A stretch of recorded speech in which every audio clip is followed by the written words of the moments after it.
നമസ്കാരം. നല്ലൊരു ദിവസം ആശംസിച്ചുകൊണ്ട് ഗുഡ് മോർണിംഗ് കേരളത്തിലേക്ക് എല്ലാ പ്രിയപ്പെട്ട പ്രേക്ഷകർക്കും സ്വാഗതം.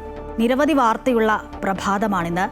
മഴ നമുക്ക് എല്ലാവർക്കും ഇഷ്ടമാണ്. പക്ഷേ ചിലപ്പോഴൊക്കെ രസം കൊല്ലിയായി മഴ എത്താറുണ്ട്. പറഞ്ഞു വരുന്നത് സംസ്ഥാനത്ത് മഴ ശക്തമായേക്കും. കനത്ത ജാഗ്രതാ നിർദ്ദേശമൊക്കെയുണ്ട്. മഴ കനക്കുന്ന സാഹചര്യത്തിൽ എറണാകുളം, ആലപ്പുഴ, കോട്ടയം, വയനാട്, കാസർഗോഡ് ജില്ലകളിൽ എല്ലാ വിദ്യാഭ്യാസ സ്ഥാപനങ്ങൾക്കും ഇന്ന് അവധി നൽകിയിട്ടുണ്ട്. ഈ സ്ഥലങ്ങളിൽ ഉള്ളവർ, മലയോര മേഖലകളിൽ ഉള്ളവർ പ്രത്യേകം ജാഗ്രത പാലിക്കുക. ഒപ്പം ആദിവാസികൾക്ക് ഭൂമിയും അന്തസ്സും ഉറപ്പാക്കാൻ നടന്ന പോരാട്ടങ്ങളിൽ ഒന്നാണ് മുത്തങ്ങ സമരം. കേരള രാഷ്ട്രീയത്തെയും സമൂഹത്തെയും വലിയ രീതിയിൽ സ്വാധീനിച്ച മുത്തങ്ങ വെടിവെപ്പ് കേസിൽ ഇന്ന് വിധി പ്രസ്താവിക്കുന്ന ദിവസമാണ്. അങ്ങനെ ഒരുപാട് വാർത്തകളുണ്ട്. അതിൻ്റെയൊക്കെ അപ്ഡേഷൻ അറിയേണ്ടതുണ്ട്. വിശദാംശങ്ങളിലേക്ക് വരാം. ആദ്യം ഈ മണിക്കൂറിലെ തലക്കെട്ടുകൾ.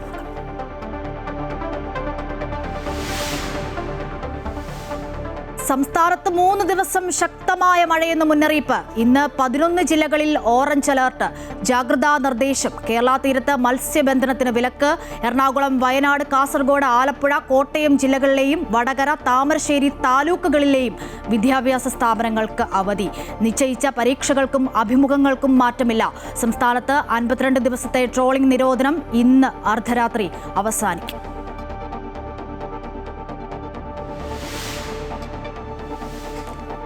മുത്തങ്ങ വെടിവെപ്പ് കേസിൽ ഇന്ന് നിർണായക വിധി. കോൺസ്റ്റബിൾ KV വിനോദ് വധക്കേസിൽ വിധി പ്രസ്താവിക്കുക വയനാട് ജില്ലാ പ്രിൻസിപ്പൽ സെഷൻസ് കോടതി ജഡ്ജി അയൂബ് ഖാൻ.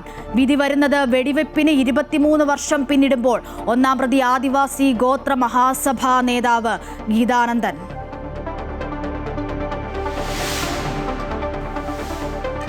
സംസ്ഥാനത്ത് അരിവില കുതിക്കുന്നു. 1 കിലോ അരിക്ക് കൂടിയത് 6 മുതൽ 10 രൂപ വരെ. തിരിച്ചടിയായത് കേരളത്തിലേക്ക് അരി എത്തിക്കുന്ന സംസ്ഥാനങ്ങളിൽ ഉൽപാദനം കുറഞ്ഞത്. വില ഇനിയും ഉയരാൻ സാധ്യത.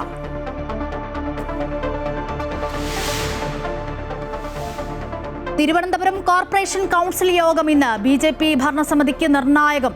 അയോഗ്യത ഒഴിവാക്കാൻ നീക്കവുമായി കാപ്പ കേസിൽ ജയിലിൽ കഴിയുന്ന വാഴോട്ടുകോണം കൗൺസിലർ R സുഗതൻ. സുഗതന്റെ അവധി അപേക്ഷ പാസാക്കി പ്രതിസന്ധി മറികടക്കാൻ BJP നീക്കം.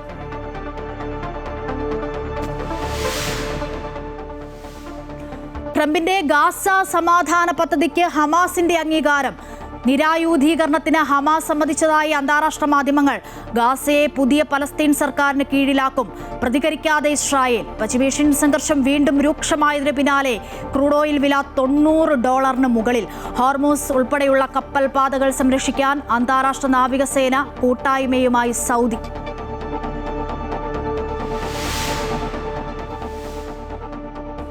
കോമൺവെൽത്ത് ഗെയിംസിൽ പുരുഷന്മാരുടെ ഭാരോദ്വഹനത്തിൽ ലവ്പ്രീത് സിംഗിന് വെള്ളി. ഇന്ത്യയുടെ ആകെ മെഡലുകളുടെ എണ്ണം 16 ജാവലിൻ ത്രോ ഫൈനലിൽ മെഡൽ പ്രതീക്ഷയുമായി നീരജ് ചോപ്ര ഉൾപ്പെടെ 3 ഇന്ത്യൻ താരങ്ങൾ ഇന്ന് രാത്രി 12:45 കളത്തിൽ. തുടക്കത്തിൽ സൂചിപ്പിച്ച പോലെ തന്നെ മഴയുടെ വാർത്തകളിലേക്ക് തന്നെയാണ് പോകുന്നത്. സംസ്ഥാനത്ത് മഴ ശക്തമാകും. ഇന്ന് 11 ജില്ലകളിൽ ഓറഞ്ച് അലർട്ടാണ്. തിരുവനന്തപുരം, കൊല്ലം, പത്തനംതിട്ട, ആലപ്പുഴ, കോട്ടയം, ഇടുക്കി, എറണാകുളം, കോഴിക്കോട്, വയനാട്, കണ്ണൂർ, കാസർഗോഡ് ജില്ലകളിലാണ് മുന്നറിയിപ്പുള്ളത്. 5 ജില്ലകളിലെയും 2 താലൂക്കുകളിലെയും വിദ്യാഭ്യാസ സ്ഥാപനങ്ങൾക്ക് ഇന്ന് അവധി പ്രഖ്യാപിച്ചിട്ടുണ്ട്. എറണാകുളം, വയനാട്, കാസർഗോഡ്, ആലപ്പുഴ, കോട്ടയം ജില്ലകളിലെയും കോഴിക്കോട് ജില്ലയിലെ വടകര, താമരശ്ശേരി താലൂക്കുകളിലെയും വിദ്യാഭ്യാസ സ്ഥാപനങ്ങൾക്കാണ് അവധി നൽകിയിട്ടുള്ളത്. ഓറഞ്ച് അലർട്ട് പ്രഖ്യാപിച്ചിട്ടുണ്ടെങ്കിലും പല ജില്ലകളിലും കഴിഞ്ഞ രാത്രിയിൽ കാര്യമായ മഴ ലഭിച്ചിട്ടില്ല. കൂടുതൽ വിശദാംശങ്ങളുമായി കോഴിക്കോട് നിന്നും അനഘയുണ്ട്, കാസർഗോഡ് നിന്നും അനൂപുണ്ട്, കോട്ടയത്തു നിന്നും പ്രശാന്ത് ജോസഫ് ഉണ്ട്, കൊച്ചിയിൽ നിന്നും ശ്രീജിത്ത് നായർ എന്നിവ ചേരുന്നുണ്ട്. ആദ്യം പോകുന്നത് കോഴിക്കോട്ടേക്കാണ്. അനഘയുണ്ട്. അനഘ, ഈ പറഞ്ഞ പോലെ മഴ ശക്തമാകുന്ന സാഹചര്യം. പല ജില്ലകളിലും മഴ കുറവുണ്ട്. കഴിഞ്ഞ ദിവസം രാത്രിയിലൊന്നും അത്രയധികം മഴ പെയ്തിട്ടില്ല. പക്ഷേ എങ്കിലും അലേർട്ടുകൾ നിലനിൽക്കുന്ന സാഹചര്യമുണ്ട്. എങ്ങനെയാണ് വടക്കൻ മേഖലയിലെ മഴ വിശേഷങ്ങൾ? അവിടെ മഴയുണ്ടോ?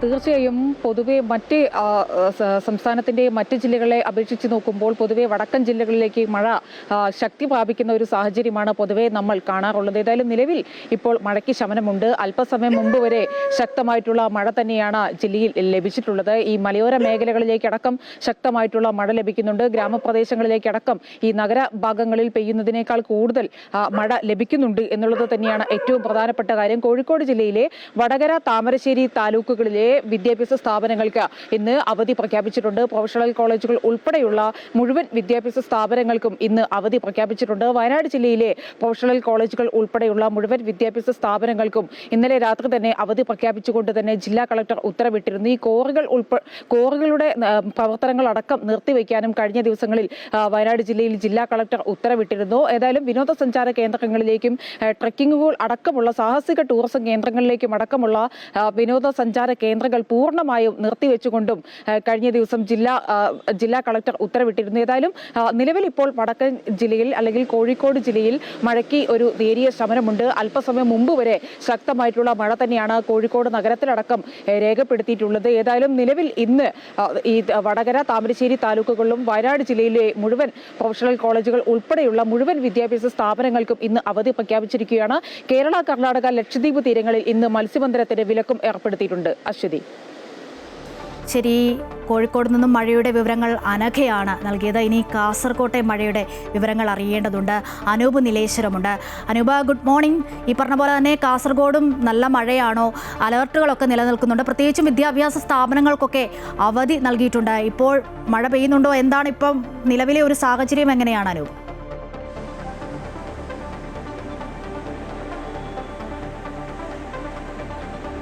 Aswathy, good morning.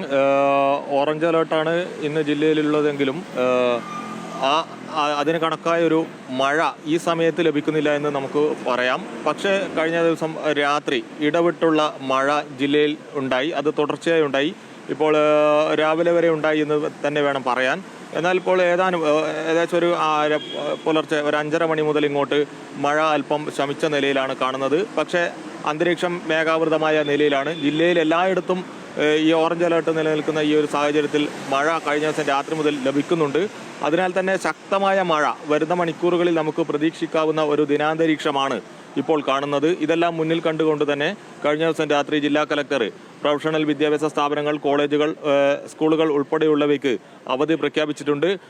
മറ്റ് അപകടകരമായ രീതിയിൽ അല്ലെങ്കിൽ ജനങ്ങൾക്ക് ബുദ്ധിമുട്ടുണ്ടാക്കുന്ന രീതിയിലുള്ള മറ്റ് സംഭവങ്ങളൊന്നും തന്നെ ഇതുവരെ റിപ്പോർട്ട് ചെയ്തിട്ടില്ല. എന്തായാലും ഇടവിട്ടുള്ള മഴ വരും മണിക്കൂറുകളിൽ നമുക്ക് പ്രതീക്ഷിക്കാം. അത് ഉച്ച കഴിഞ്ഞ് ചിലപ്പോൾ കനത്തെന്ന് വരും. കാരണം അന്തരീക്ഷം എല്ലായിടങ്ങളിലും മേഘാവൃതമായ ഒരു രീതിയിലാണ് നമുക്കിപ്പോൾ കാണാൻ വേണ്ടി സാധിക്കുന്നത്. അശ്വതി. ശരി അനൂപ്, കാസർകോട്ടെ മഴയുടെ വിവരങ്ങളാണ് പ്രേക്ഷകർക്കായി അനൂപ് പങ്കുവച്ചത്. ഇനി നമ്മൾ പോകുന്നത് കോട്ടയത്തേക്കാണ്. കോട്ടയത്ത് നിന്നും പ്രശാന്ത് ജോസഫ് ചേരുന്നുണ്ട്. Prashant, good morning.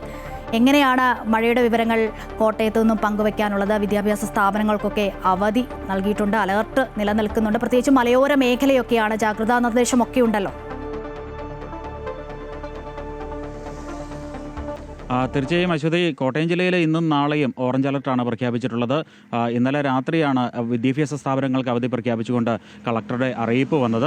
ഏതായാലും ഇന്നലെ രാത്രിയും ഇന്ന് രാവിലെയുമായി കാര്യമായ മഴ കോട്ടയം ജില്ലയുടെ പടിഞ്ഞാറൻ മേഖലയിൽ ഉണ്ടായിട്ടില്ല. അതേസമയം ജില്ലയുടെ കിഴക്കൻ മേഖലയിൽ, അതായത് മലയോര മേഖലകളിൽ ഇന്നലെ ഉച്ചയ്ക്ക് ശേഷം മുതൽ ശക്തമായ മഴ ലഭിക്കുന്നുണ്ട്, ഇടവിട്ട ശക്തമായ മഴ ലഭിക്കുന്നുണ്ട്. എന്നാൽ ഒരിടത്തും അനിഷ്ട സംഭവങ്ങളൊന്നും തന്നെ റിപ്പോർട്ട് ചെയ്തിട്ടില്ല. നമുക്കറിയാവുന്ന പോലെ പശ്ചിമഘട്ടത്തോട് ചേർന്ന് കിടക്കുന്ന ഒരു പ്രദേശമായതുകൊണ്ട് തന്നെ ഇവിടെ എപ്പോഴും മഴയുണ്ടാകുമ്പോൾ വലിയ ജാഗ്രതാ നിർദ്ദേശം നൽകാറുണ്ട്. എന്നാൽ 24 മണിക്കൂറിനപ്പുറം മഴ തുടർന്നു കഴിഞ്ഞാലാണ് സാധാരണ ഇവിടെ അനിഷ്ട സംഭവങ്ങളൊക്കെ പലപ്പോഴും ഉണ്ടാകാറുള്ളത്. മണ്ണിടിച്ച് പുല്ല് പോലുള്ള കാര്യങ്ങളൊക്കെ ഉണ്ടാവാറുള്ളത് തീർച്ചയായും ഒരു 24 മണിക്കൂറിനപ്പുറം മഴ തുടർന്നാലാണ്. എന്നാൽ ഇന്നലെ ഉച്ചയ്ക്ക് ശേഷം ആരംഭിച്ച മഴ മലയോര മേഖലയിൽ ഇപ്പോൾ രാവിലെ കാര്യമായി മഴയില്ല എന്ന് തന്നെയാണ് നമുക്ക് മനസ്സിലാക്കാൻ കഴിഞ്ഞിട്ടുള്ളത്. അതിശക്തമായ ഒരു മഴ ഇന്നലെ രാത്രിയിലും കിഴക്കൻ മേഖലയിൽ ഉണ്ടായിട്ടില്ല. പടിഞ്ഞാറൻ മേഖലയെ സംബന്ധിച്ചിടത്തോളം കിഴക്കൻ മേഖലയിൽ 2 ദിവസം മഴ പെയ്താൽ മാത്രമാണ് പടിഞ്ഞാറൻ മേഖലയിൽ പ്രതിസന്ധി ഉണ്ടാകുന്നത്. ഏതായാലും പടിഞ്ഞാറൻ മേഖല ഇപ്പോൾ ആശ്വാസകരമാണ്. ഒരിടത്തും ജലനിരപ്പ് ഉയരുന്ന ഒരു സാഹചര്യം നിലവിലില്ല. അതേസമയം വിദ്യാഭ്യാസ സ്ഥാപനങ്ങൾക്കെല്ലാം ഇന്നലെ രാത്രിയിൽ കളക്ടർ അവധി പ്രഖ്യാപിച്ചിരുന്നു. പ്രൊഫഷണൽ കോളേജുകൾ അടക്കമുള്ള വിദ്യാഭ്യാസ സ്ഥാപനങ്ങൾക്കാണ് അവധി പ്രഖ്യാപിച്ചിട്ടുള്ളത്. എന്നാൽ മുൻകൂട്ടി നിശ്ചയിച്ചിട്ടുള്ള പൊതുപരീക്ഷകളെ അവധിയിൽ നിന്നും ഒഴിവാക്കിയിട്ടുണ്ട്. ഏതായാലും ഇപ്പോൾ ഒരു മൂടിയ കാലാവസ്ഥ എന്ന് നമുക്ക് പറയാൻ കഴിയില്ല. എന്നാൽ വരും മണിക്കൂറുകളിൽ കാലാവസ്ഥയിൽ മാറ്റം വരാനുള്ള സാധ്യത വളരെ കൂടുതലാണ്. ഏതായാലും നാളെയും കോട്ടയം ജില്ലയിൽ ഓറഞ്ച് അലർട്ടുണ്ട്. വരും മണിക്കൂറുകളിൽ എത്തരത്തിലാവും കാലാവസ്ഥയിൽ ഒരു മാറ്റമുണ്ടാവുക എന്നുള്ളത് നോക്കി കാണേണ്ടിയിരിക്കുന്നു. ഏതായാലും ഇന്ന് വിദ്യാഭ്യാസ സ്ഥാപനങ്ങൾ അവധിയായതിനാൽ കുട്ടികളൊക്കെ സന്തോഷത്തിലാണ്. മഴയില്ലാത്തതും അവരെ സംബന്ധിച്ചിടത്തോളം സന്തോഷകരമായ സാഹചര്യം തന്നെയാണ്. എന്നാൽ രക്ഷിതാക്കളെ സംബന്ധിച്ചിടത്തോളം കുട്ടികൾ അവധിയായി വീട്ടിലിരിക്കുമ്പോൾ രക്ഷിതാക്കൾ ജോലിക്ക് പോകുന്നവർ, പ്രത്യേകിച്ച് നഗരവാസികളെ സംബന്ധിച്ചിടത്തോളം ആശങ്ക അല്ലെങ്കിൽ ബുദ്ധിമുട്ടുണ്ടാകുന്ന ഒരു സാഹചര്യം തന്നെയുണ്ട്. എന്തായാലും ഇനി വരും മണിക്കൂറുകളിൽ കാലാവസ്ഥയിൽ എന്ത് മാറ്റമുണ്ടാകുമെന്ന് കാണേണ്ടിയിരിക്കുന്നു. അശ്വതി. ശരി പ്രശാന്ത്, കോട്ടയത്തു നിന്നും പ്രശാന്തും അത് തന്നെയാണ് പങ്കുവെക്കുന്നത്. വലിയ മഴയില്ലെങ്കിൽ പോലും ജാഗ്രതാ നിർദ്ദേശങ്ങളൊക്കെ അവിടെ നിലനിൽക്കുന്നുണ്ട്. വരും മണിക്കൂറിൽ എങ്ങനെയായിരിക്കും മഴയുടെ ഒരു സാന്ദ്രത എന്നത് അറിയേണ്ടതുണ്ട്. വിവരങ്ങളാണ് കോട്ടയത്തു നിന്നും പ്രശാന്ത് നൽകിയത്. ഇനി കൊച്ചിയിലേക്കാണ് പോകുന്നത്. ശ്രീജിത്ത് നായരുണ്ട്. Sreejith, good morning. ഈ പറഞ്ഞ പോലെ തന്നെ കോട്ടയത്തെ പോലെ തന്നെയാണോ അവിടെയും? അടുത്തടുത്ത ജില്ലയാണ്. എങ്ങനെയാണ്, മഴയുണ്ടോ? അവിടെയും വിദ്യാഭ്യാസ സ്ഥാപനങ്ങൾക്കൊക്കെ അവധി നൽകിയിട്ടുണ്ട്. നിലവിലെ സാഹചര്യം എന്താണ് ശ്രീജിത്ത്? Aswathy, good morning.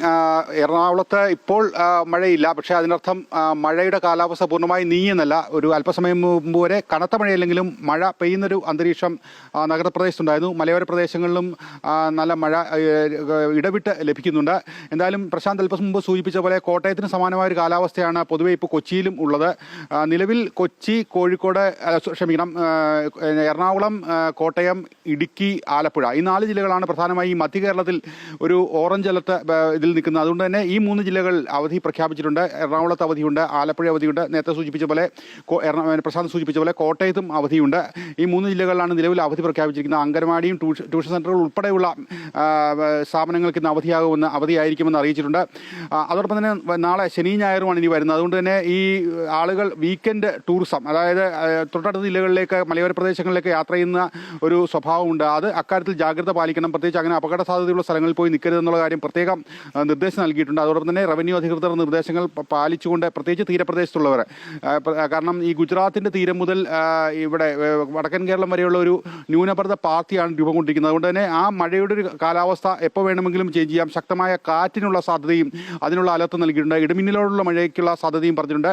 പ്രത്യേകിച്ച് ലക്ഷദ്വീപ്, കേരളം, കർണാടക തീരദേശ പ്രദേശങ്ങളിൽ മത്സ്യബന്ധനത്തിന് പോകുന്നതിന് ജാഗ്രതാ നിർദ്ദേശവും അല്ലെങ്കിൽ അതിന് അലർട്ടും നൽകിയിട്ടുണ്ട്. കാരണം ഇന്ന് മുതൽ നമുക്കറിയാം ട്രോളിംഗ് നിരോധനം അവസാനിക്കുകയാണ്. അതുകൊണ്ട് തന്നെ മത്സ്യത്തൊഴിലാളികൾ വീണ്ടും കടലിലേക്ക് പോകാനുള്ള ഒരു സന്തോഷത്തിലാണ്. ആ ഘട്ടത്തിലാണ് മഴയുമായി ബന്ധപ്പെട്ട ഒരു നിർദ്ദേശം കൂടി വരുന്നത്. പക്ഷേ അവർ വളരെ കർശനമായി ജാഗ്രതാ നിർദ്ദേശം പാലിക്കണമെന്നും മത്സ്യബന്ധനത്തിന് ഈ ദിവസങ്ങളിൽ പോകുന്നത് ഒഴിവാക്കണമെന്നുള്ള നിർദ്ദേശവും അധികൃതർ നൽകിയിട്ടുണ്ട്. നിലവിൽ മഴയുടെ ശല്യം എന്നുള്ള രീതിയിലേക്ക് വെള്ളപ്പൊക്കത്തിൻ്റെ ഭീഷണിയോ മറ്റ് ബുദ്ധിമുട്ടുകളോ ജില്ലയിൽ അനുഭവപ്പെടുന്നില്ലെങ്കിലും അലർട്ടുകൾ നിലനിൽക്കുന്നതിനാൽ വളരെ ജാഗ്രതയിൽ തന്നെയാണ് സമൂഹം നിലനിൽക്കുന്ന. അധികൃതരും അതുപോലെ തന്നെയാണ്. എന്തായാലും ഇപ്പോൾ മഴയ്ക്ക് ഒരു ശമനമുള്ള കാലാവസ്ഥയുണ്ട്.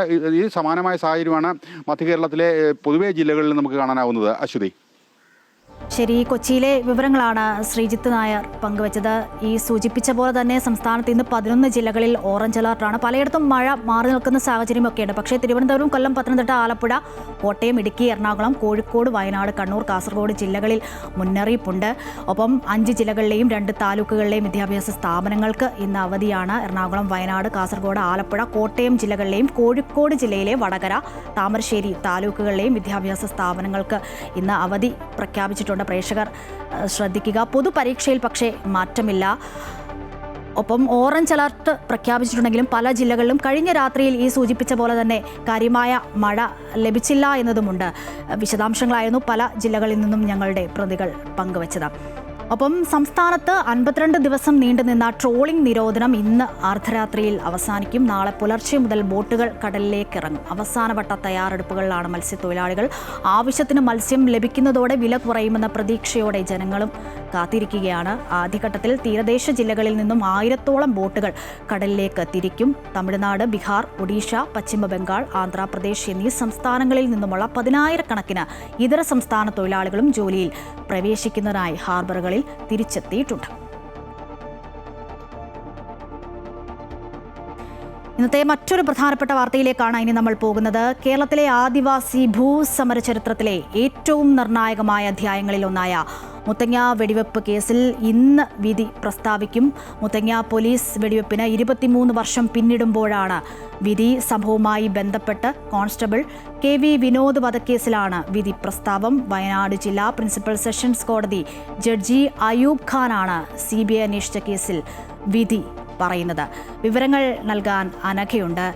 അനഘ ഈ സൂചിപ്പിച്ച പോലെ തന്നെ നമുക്കറിയാം ആദിവാസികൾക്ക് ഭൂമിയും അന്തസ്സും ഉറപ്പാക്കാൻ നടന്ന പോരാട്ടങ്ങളിൽ ഒന്നാണ് ഈ മുത്തങ്ങ സമരം എന്നുള്ളത്. കേരള രാഷ്ട്രീയത്തെയും സമൂഹത്തെയും വലിയ രീതിയിൽ സ്വാധീനിച്ച ഒരു കേസാണ് ഈ മുത്തങ്ങ വെടിവെപ്പ് കേസ് എന്നുള്ളതാണ്. എപ്പോഴായിരിക്കും ഈ വിധി പ്രസ്താവം ഉണ്ടാകുക? മറ്റു വിവരങ്ങൾ എന്തൊക്കെ?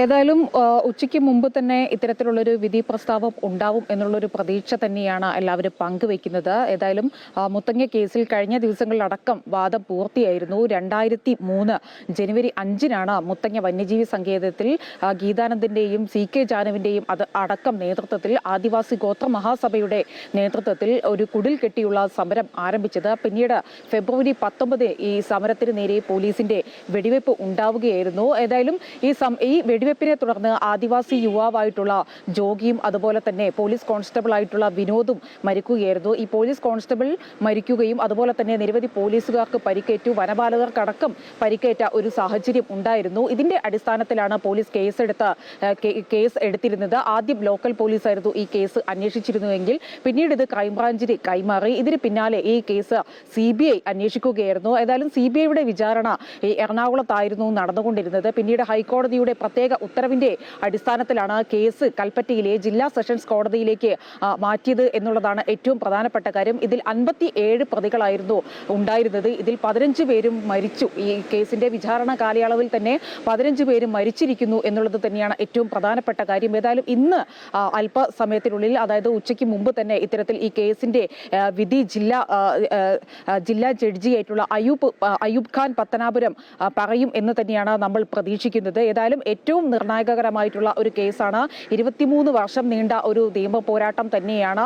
ഈ കേസിന്റെ ഭാഗമായി ഈ കേസിൽ അല്ലെങ്കിൽ ഈ ഭൂസമരത്തിൽ പങ്കെടുത്ത 15ഓളം പേർ ഈ സമരം അല്ലെങ്കിൽ ഈ 23 വർഷത്തെ കാലയളവിനുള്ളിൽ മരിച്ചു കഴിഞ്ഞിരിക്കുന്നു. ഏതായാലും ഗീതാനന്ദനടക്കം ഏറ്റവും പ്രധാനപ്പെട്ട ഒരു നിർണായകം ആയിട്ടുള്ള ഒരു ദിനം കൂടിയാണ് ഇന്ന്. ഏതായാലും കേരളത്തിന്റെ രാഷ്ട്രീയ ചരിത്രത്തിലടക്കം ഏറെ നിർണായകരമായിട്ടുള്ള മുത്തങ്ങ ഭൂസമരത്തിന്റെ കേസിലെ വിധി ഇന്ന് 23 വർഷത്തിന് ശേഷം പറയുകയാണ്. അശ്വതി, തീർച്ചയായും അനഘ സൂചിപ്പിച്ച പോലെ തന്നെ ആദിവാസി ഭൂസമര ചരിത്രത്തിലെ ഏറ്റവും നിർണായകമായ അധ്യായങ്ങളിൽ ഒന്നായ മുത്തങ്ങ വെടിവെപ്പ് കേസിൽ ഇന്ന് വിധി പ്രസ്താവിക്കും. നമുക്കറിയാം അന്നൊക്കെ ഏറ്റവും ഉറ്റുനോക്കിയ ഒരു സമരമായിരുന്നു.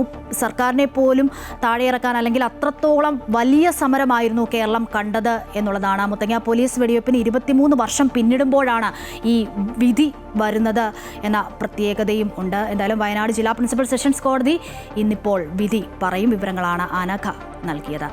മറ്റ് വാർത്തകൾ നോക്കാം. സംസ്ഥാനത്ത് അരിവില ഇങ്ങനെ കുതിച്ചുകൊണ്ടിരിക്കുന്നു. കേരളത്തിലേക്ക് അരി എത്തിക്കുന്ന സംസ്ഥാനങ്ങളിൽ ഇത്തവണ ഗണ്യമായി നിലവിൽ ഉൽപ്പാദനം കുറഞ്ഞതാണ് അരിവില ഉയരാൻ കാരണമാകുന്നത്. 1 കിലോ അരിക്ക് 6 മുതൽ 10 രൂപ വരെ വർധനവുണ്ടായിട്ടുണ്ട്. ഉൽപ്പാദനക്കുറവ് മൂലമുള്ള പ്രശ്നമായതിനാൽ അരിവില ഇനിയും ഉയരാനാണ് സാധ്യത. മലയാളിക്ക് ചോറുണ്ണാൻ അരി നൽകുന്ന കർണാടക, ആന്ധ്രാപ്രദേശ്, തമിഴ്നാട്, തെലങ്കാന തുടങ്ങിയ പ്രധാന നെല്ലുൽപാദന സംസ്ഥാനങ്ങളിൽ ഈ സീസണിൽ വിവിധ കാരണങ്ങളാൽ നെല്ലുൽപാദനം കുറഞ്ഞു. കാലാവസ്ഥാ വ്യതിയാനം മൂലം മറ്റ് സംസ്ഥാനങ്ങളിലെ നെൽവിലയിലുണ്ടായ വർധനമാണ് അരിവില കൂടാൻ പ്രധാന കാരണമായതെന്ന് പറയുന്നു. അയൽ സംസ്ഥാനത്തെ കർഷകരിൽ പലരും ഈ സീസണിൽ കൃഷി ഇറക്കിയിരുന്നില്ല. അപ്പോൾ അവിടെ നെല്ലിൻ്റെ ക്ഷാമം വന്നു കഴിഞ്ഞപ്പം അവിടെ എക്സ്പോർട്ടും വന്നു. നെല്ലിൻ്റെ ക്ഷാമം വന്നു കഴിഞ്ഞപ്പം പ്രൊഡക്ഷൻ വളരെ കുറവായി. അതുകൊണ്ട് ഭയങ്കരമായിട്ട് ഡിമാൻഡായി. അപ്പോൾ 500 രൂപയ്ക്ക് വെച്ചാൽ 200 രൂപയ്ക്ക് കിട്ടുന്നുള്ളൂ. എല്ലാ അരിയും സുരേഖ, ജയ, മട്ട, കുറുവ എല്ലാ അരിയും വില കൂടുതലാണ്. ഈവൻ പച്ചരി വരെ എല്ലാ മാർക്കറ്റും കൂടുതലാണ്. അതെല്ലാം ഇവിടെ മാത്രമല്ല, all over India, Tamil Nadu, Karnataka, ഇപ്പം ഗുജറാത്ത്, എല്ലാ സ്റ്റേറ്റിലും വില കൂടുതലാണ്. ഒരു സ്റ്റേറ്റിലും വില കുറവാണ്. നിലവിൽ എല്ലാത്തരം അരിക്കും മൊത്തവിലയിൽ 6 രൂപ മുതൽ 10 രൂപ വരെ കൂടിയിട്ടുണ്ട്. 45 രൂപയുണ്ടായിരുന്ന ഉണ്ടയരി 50 കടന്നു. ആന്ധ്ര, ജയ, കുറുവ, സുരേഖ എന്നിവയ്ക്കും സമാന രീതിയിൽ വില കൂടിയിട്ടുണ്ട്. സർക്കാർ ഇടപെടൽ നടത്തിയാലും വിപണിയിൽ അരി ലഭ്യമല്ലാത്തതിനാൽ വില എങ്ങനെ കുറയുമെന്ന കാര്യത്തിൽ ആശങ്കയുണ്ട്. ഇത് പൈസ കൊടുത്താലും ആന്ധ്രയിൽ അരി ഇല്ല എന്നുള്ളതാണ്. അത് പൊതുവിപണിയിൽ ഇടപെടാൻ എങ്ങനെ പറ്റുമെന്നുള്ളത് അവർ തന്നെ ആലോചിച്ച് കണ്ടെത്തേണ്ട. 6 രൂപ തൊട്ട് 10 രൂപയുടെ വ്യത്യാസമുണ്ട്. ഹോൾസെയിലാണ് വ്യത്യാസം. സ്വാഭാവികമായിട്ട് റീറ്റെയിൽ ഒരു 4 രൂപ അത് പ്രതിഫലിക്കുമല്ലോ, അവരുടെ വണ്ടിക്കൂലിയും മറ്റേതൊക്കെ അനുസരിച്ച്. ഞങ്ങളെന്ന് പറഞ്ഞാൽ ഈ സ്റ്റോക്ക് ഇരുന്ന് കഴിഞ്ഞാൽ പിന്നെ ഞങ്ങൾക്ക് സാധനം ഉണ്ടാവില്ല. നിലവിൽ അരിക്ക് വില കൂടുമ്പോഴും കേരളത്തിൽ സംഭരിക്കുന്ന നെല്ലിന്റെ വില കൂടിയിട്ടില്ലെന്നാണ് കർഷകർ പറയുന്നത്. സപ്ലൈകോ വഴി മൊത്തസംഭരണമായതിനാൽ പൊതുവിപണിയിൽ ഈ നെല്ല് ലഭിക്കാറില്ല. അടുത്തിടെയുണ്ടായ പാചകവാതകത്തിന്റെ വിലവർദ്ധനവ് നമുക്ക് ഹോട്ടൽ ഭക്ഷണം അപ്രാപ്യമാക്കിയിരിക്കുകയാണ്. പലരും വീടുകളിൽ നിന്ന് മാറി നിൽക്കുന്ന ആളുകളൊക്കെ തന്നെ ഹോട്ടലിൽ നിന്ന് മാറി ഭക്ഷണം കഴിക്കുന്നത് മാറി തന്നെത്താനെ പാചകം ചെയ്യുന്ന രീതിയിലോട്ടൊക്കെ വന്ന് നിൽക്കുന്ന സമയത്താണ് ഇപ്പോൾ അരിവിലയും കൂടിയിരിക്കുന്നത്. ഓണ സമയമാണ്. എന്നാൽ നമുക്ക് അരി തന്നുകൊണ്ടിരിക്കുന്ന നമ്മളുടെ അടുത്തുള്ള സംസ്ഥാനങ്ങൾ, അയൽ സംസ്ഥാനങ്ങളിൽ അരി ഇല്ലെന്നാണ് പറയുന്നത്. അപ്പോൾ ഇത് വലിയ രീതിയിലുള്ളൊരു പ്രതിസന്ധിയിലേക്കാണ് പോകുന്നത്. നിലവിൽ തന്നെ ഹോൾസെയിൽ രംഗത്ത് തന്നെ ഏതാണ്ട് 6 മുതൽ 10 രൂപ വരെ കൂടിയിരിക്കുന്നു. സർക്കാർ ഇക്കാര്യത്തിൽ ഒരു വേണ്ടത്ര രീതിയിൽ തന്നെ ഇടപെട്ടാൽ മാത്രമേ ഓണക്കാലത്ത് ഈ ഒരു വിലക്കയറ്റം നമുക്ക് പിടിച്ചു തരാൻ കഴിയുള്ളൂ. ക്യാമറമാൻ പി ശശികാന്തിനൊപ്പം ശ്രീജിത്ത് നായർ, അമൃത ന്യൂസ്, കൊച്ചി. എന്തായാലും ശ്രീജിത്ത് സൂചിപ്പിച്ച പോലെ തന്നെ സർക്കാരിൻ്റെ ഒരു ഇടപെടൽ ഉണ്ടാകട്ടെ എന്നുള്ളതാണ്. കാരണം സാധാരണക്കാരെയൊക്കെ ഈ വില വർധനവ് കാര്യമായി തന്നെ ബാധിക്കുന്നുണ്ട്. അരിയുടെ മാത്രമല്ല മറ്റ് എല്ലാ സാധനങ്ങളുടെയും കാര്യത്തിലും ഇത് തന്നെയാണ്. എങ്കിൽ പോലും ഇതൊക്കെ സർക്കാരിൻ്റെ ശ്രദ്ധയിൽ വരേണ്ടതുണ്ട്. കാപ്പ കേസിൽ ജയിലിലായ തിരുവനന്തപുരം വാഴോട്ടുകോണം കൗൺസിലർ സുഗതന് അയോഗ്യത വന്നേക്കാവുന്ന നിർണായക കോർപ്പറേഷൻ കൗൺസിൽ യോഗം ഇന്നാണ്. ജയിലിൽ കഴിയുന്ന സുഗതന് നൽകിയ അവധി അപേക്ഷ പാസാക്കി പ്രതിസന്ധി മറികടക്കാനാണ് BJPയുടെ ഒരു നീക്കം. വിവരങ്ങൾ നൽകാൻ രജിത്തുണ്ട് തിരുവനന്തപുരത്തു നിന്നും. രജിത്ത്, ഈ സൂചിപ്പിച്ച പോലെ തന്നെ ഇതിനെ മറികടക്കാൻ BJPയുടെ ഒരു നീക്കമുണ്ട്. പക്ഷേ ശക്തമായി എന്തായാലും UDFും LDFും പ്രതിരോധിക്കും, അല്ലെങ്കിൽ പ്രതിഷേധം ഉയർത്തും. കഴിഞ്ഞ കോർപ്പറേഷൻ കൗൺസിൽ യോഗത്തിലൊക്കെ നമ്മൾ അത് കണ്ടതാണ്. തീർച്ചയായും ഇന്നത്തെ കൗൺസിൽ യോഗവും നിർണായകമാണ്. കാരണം കാപ്പ കേസിൽ ജയിലിൽ കഴിയുന്ന വാഴോട്ടുകോണം കൗൺസിലറായിട്ടുള്ള R. സുഗതൻ്റെ കൗൺസിലിലെ സ്ഥാനവുമായി ബന്ധപ്പെട്ടുകൊണ്ടുള്ള അവധി അപേക്ഷ ഇന്ന് പരിഗണിക്കുന്നുണ്ട്. കാരണം 3 കൗൺസിൽ യോഗങ്ങളിൽ അടുപ്പിച്ച് പങ്കെടുക്കാതിരുന്നു കഴിഞ്ഞാൽ അയോഗ്യനാകും എന്നതാണ് കൗൺസിലുമായി ബന്ധപ്പെട്ടുകൊണ്ടുള്ള കൗൺസിലിലെ നിയമത്തിൽ തന്നെ, മുനിസിപ്പാലിറ്റി നിയമത്തിൽ തന്നെ പറയുന്നത്. അതുകൊണ്ട് തന്നെയാണ് ഇന്ന് 3ാമത്തെ യോഗമാണ്. ഇതിനു മുമ്പ് നടന്നിട്ടുള്ള 2 യോഗങ്ങളിൽ സുഗതന് പങ്കെടുക്കാൻ കഴിഞ്ഞിരുന്നില്ല. ഇപ്പോൾ നിലവിൽ കാപ്പ കേസിൽ ജയിലിൽ കഴിയുന്ന സുഗതൻ കഴിഞ്ഞ തവണ ജയിലിൽ ആയിരുന്നതിനാൽ തന്നെയാണ് 2 യോഗങ്ങളിൽ പങ്കെടുക്കാൻ കഴിയാതെ വന്നത്. ഇന്ന് 3ാമത്തെ യോഗം കൂടി നടക്കുന്ന സാഹചര്യത്തിലാണ് സുഗതനെ അയോഗ്യനാക്കണമെന്ന് ആവശ്യപ്പെട്ടുകൊണ്ട് പ്രതിപക്ഷവും അതുപോലെ തന്നെ UDFും രംഗത്ത് വരാനുള്ള സാഹചര്യമുള്ളത്. എന്നാൽ നിലവിൽ 50 അംഗങ്ങൾ BJPക്ക് കൗൺസിലിലുണ്ട്. അതുകൊണ്ട് തന്നെ സുഗതൻ ഇതിനോടകം തന്നെ മേയർക്ക് കത്ത് നൽകിയിട്ടുണ്ട്. തനിക്ക് കൗൺസിലിൽ പങ്കെടുക്കാൻ കഴിയില്ല, അവധി നൽകണമെന്ന അവധി അപേക്ഷ നൽകിക്കൊണ്ട് മേയർക്ക് കത്ത് നൽകിയിട്ടുണ്ട്. ഈ കത്ത് പാസ്സാക്കിയെടുക്കാനാണ് BJP ശ്രമിക്കുക. ഏറ്റവും പ്രധാനപ്പെട്ട കാര്യം, നിലവിൽ 3 യോഗങ്ങളിൽ പങ്കെടുക്കാതിരുന്നു കഴിഞ്ഞാൽ കൗൺസിലിൽ അയോഗ്യത ഉണ്ടാകുമെന്ന് ഇരിക്കെ തന്നെ മറ്റൊരു നഗരസഭാ നിയമപ്രകാരം 6 മാസം വരെ അവധി നൽകാൻ കഴിയുന്ന ഒരു സാഹചര്യം കൂടിയുണ്ട്. അത് പക്ഷേ കൗൺസിൽ യോഗം പരിഗണിച്ചായിരിക്കണം ഇത് സംബന്ധിച്ച തീരുമാനമെടുക്കുക. എന്നാൽ ഇന്നത്തെ കൗൺസിൽ യോഗം ചേരുന്നത് തന്നെ ഏറെ ബഹളത്തോടു കൂടിയായിരിക്കുമെന്നാണ് കരുതാൻ കഴിയുക. കാരണം കഴിഞ്ഞ 2 കൗൺസിൽ യോഗങ്ങളിലടക്കം ഏറെ പ്രശ്നങ്ങളുണ്ടായിരുന്നു. കഴിഞ്ഞ കൗൺസിൽ യോഗം പരസ്പരം ഇരു വിഭാഗവും തമ്മിൽ ഏറ്റുമുട്ടുന്ന ഒരു സാഹചര്യം അടക്കം ഉണ്ടായിരുന്നു. ഇന്നിപ്പോൾ ഇന്നത്തെ കൗൺസിൽ യോഗത്തിൽ സുഗതൻ്റെ അവധി അപേക്ഷ കൂടി വരുന്ന ഒരു സാഹചര്യത്തിൽ അത്തരം ഒരു അവധി അപേക്ഷ പരിഗണിക്കേണ്ടതില്ല എന്ന നിലപാട് തന്നെയാണ് UDFും LDFും സ്വീകരിച്ചിരിക്കുന്നത്. സുഗതനെ പുറത്താക്കണമെന്ന് ആവശ്യപ്പെട്ടുകൊണ്ട് കൗൺസിൽ യോഗത്തിന് ശേഷം സെക്രട്ടറിയെ കണ്ട് പ്രത്യേക അപേക്ഷ നൽകാനും LDF വിചാരിക്കുന്നുണ്ട്. ഒപ്പം തന്നെയാണ് UDFും ഇതിൽ ശക്തമായ പ്രതിഷേധവുമായി രംഗത്തേക്ക് വരാൻ തന്നെയാണ് തീരുമാനിച്ചിരിക്കുന്നത്. തന്നെയായാലും ഇന്നത്തെ അവധി അപേക്ഷ പാസ്സാക്കിയെടുക്കാൻ തന്നെയായിരിക്കും BJP ശ്രമിക്കുക. മുൻ ദിവസങ്ങളിൽ നടന്നിട്ടുള്ള കൗൺസിൽ യോഗത്തിൻ്റേതുപോലെ തന്നെയുള്ള പ്രശ്നങ്ങൾ ഇന്നത്തെ യോഗത്തിലും ഉണ്ടാകുമെന്ന പ്രതീക്ഷയാണ് ഉള്ളത്. രജിത്ത്, അതോടൊപ്പം തന്നെ മറ്റൊരു വാർത്തയുടെ വിശദാംശങ്ങൾ കൂടി അറിയേണ്ടതുണ്ട്. അതായത് ഈ ഫയർഫോഴ്സ് മേധാവി നിതിൻ അഗർവാൾ ഇന്ന് സർവീസിൽ നിന്നും വിരമിക്കുകയാണല്ലോ. ഇതേ തുടർന്ന് വന്ന DGP ഒഴിവിലേക്ക് ജയിൽ ADGP S. ശ്രീജിത്തിനെ നിയമിച്ചേക്കുമെന്ന സൂചനകളുണ്ട്. നമുക്കറിയാം, ഈ ADGP MR അജിത് കുമാർ സസ്പെൻഷനിലായതിനെ തുടർന്നാണ് സർക്കാർ S. ശ്രീജിത്തിൻ്റെ പേര് പരിഗണിക്കുന്നത്. നേരത്തെയൊക്കെ വാർത്തകളിൽ നിറഞ്ഞതുമാണ് S. ശ്രീജിത്തിനെ പരിഗണിക്കുന്നു എന്നുള്ളത്. എങ്ങനെയാണ് ശ്രീജിത്തിന് നറുക്കു വീഴുമോ? എന്താണ് ഒരു സൂചന? ഫയർഫോഴ്സ് മേധാവിയായിട്ടുള്ള നിലവിലിപ്പോൾ ഫയർഫോഴ്സ് മേധാവിയായിട്ടുള്ള നിതിൻ അഗർവാളാണ് ഇന്ന് വിരമിക്കുന്നത്. അദ്ദേഹത്തിൻ്റെ 37 വർഷത്തെ സർവീസിന് ശേഷമാണ് അദ്ദേഹം വിരമിക്കുന്നത്. നേരത്തെ BSFിൻ്റെ തലവനായിരുന്ന അദ്ദേഹം കേന്ദ്ര ഡെപ്യൂട്ടേഷനിൽ നിന്നും മാറിയതിനു ശേഷമാണ് കേരള കേഡർ ഉദ്യോഗസ്ഥനായി തുടർന്നു വന്നത്. ഇന്ന് അദ്ദേഹത്തിൻ്റെ വിരമിക്കൽ ദിവസമാണ്. ഏറെ നിർണായകമെന്ന് പറയുന്നത് DGP റാങ്കിലേക്ക് മറ്റൊരു ഉദ്യോഗസ്ഥനെ നിയമിക്കേണ്ടതുണ്ട്. അതുതന്നെയാണ് MR അജിത് കുമാറിൻ്റെ പേരായിരുന്നു നേരത്തെ ഇതിൽ പരിഗണിക്കപ്പെട്ടിരുന്നതെങ്കിൽ MR അജിത് കുമാർ സസ്പെൻഷനിലായ സാഹചര്യത്തിൽ ആണിപ്പോൾ എസ് ശ്രീജിത്തിൻ്റെ പേര് കൂടി പരിഗണിക്കുന്നത്. എസ് ശ്രീജിത്തിന് ഇന്നിപ്പോൾ അദ്ദേഹം വിരമിക്കുന്ന ഒഴിവിലേക്ക് ഇന്ന് തന്നെ നിയമനം നടത്തേണ്ടതുണ്ട്. അതുകൊണ്ട് തന്നെ സർക്കാരാണ് ഇക്കാര്യത്തിൽ തീരുമാനമെടുക്കുക. ചീഫ് സെക്രട്ടറി നേരത്തെ തന്നെ MR അജിത് കുമാർ സസ്പെൻഷൻ ലൈനിൽ തന്നെ ആ ഒഴിവ് നികത്തുന്നതിന് അടുത്ത ഉദ്യോഗസ്ഥനെ പരിഗണിക്കണമെന്ന് ആവശ്യപ്പെട്ടുകൊണ്ട് മുഖ്യമന്ത്രിക്ക് ശുപാർശ അടക്കം നൽകിയിട്ടുമുണ്ട്.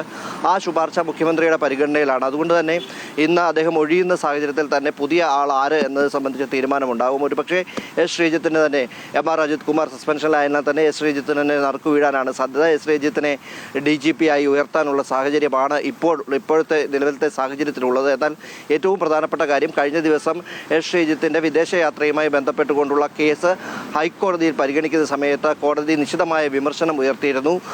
ഇതുമായി ബന്ധപ്പെട്ടുകൊണ്ട് ചീഫ് സെക്രട്ടറി നൽകിയിട്ടുള്ള റിപ്പോർട്ട് അല്ലെങ്കിൽ ചീഫ് സെക്രട്ടറി നൽകിയിട്ടുള്ള റിപ്പോർട്ട് ശരിയായ രീതിയിലുള്ള റിപ്പോർട്ടല്ല എന്നൊരു പരാമർശമടക്കം കോടതിയുടെ ഭാഗത്തു നിന്നും നിശിതമായ വിമർശനവും കോടതിയുടെ ഭാഗത്തു നിന്നും ഉണ്ടായിരുന്നു. അത് സംബന്ധിച്ച ഒരു കേസ് അത് നിലനിൽക്കുന്നുണ്ട്. എങ്കിൽ തന്നെയും നിലവിലിപ്പോൾ എസ് ശ്രീജിത്തിൻ്റെ പേര് തന്നെ DGP ആയി ഉയർത്താനുള്ള ഒരു സാഹചര്യം തന്നെയാണ് നിലനിൽക്കുന്നത്.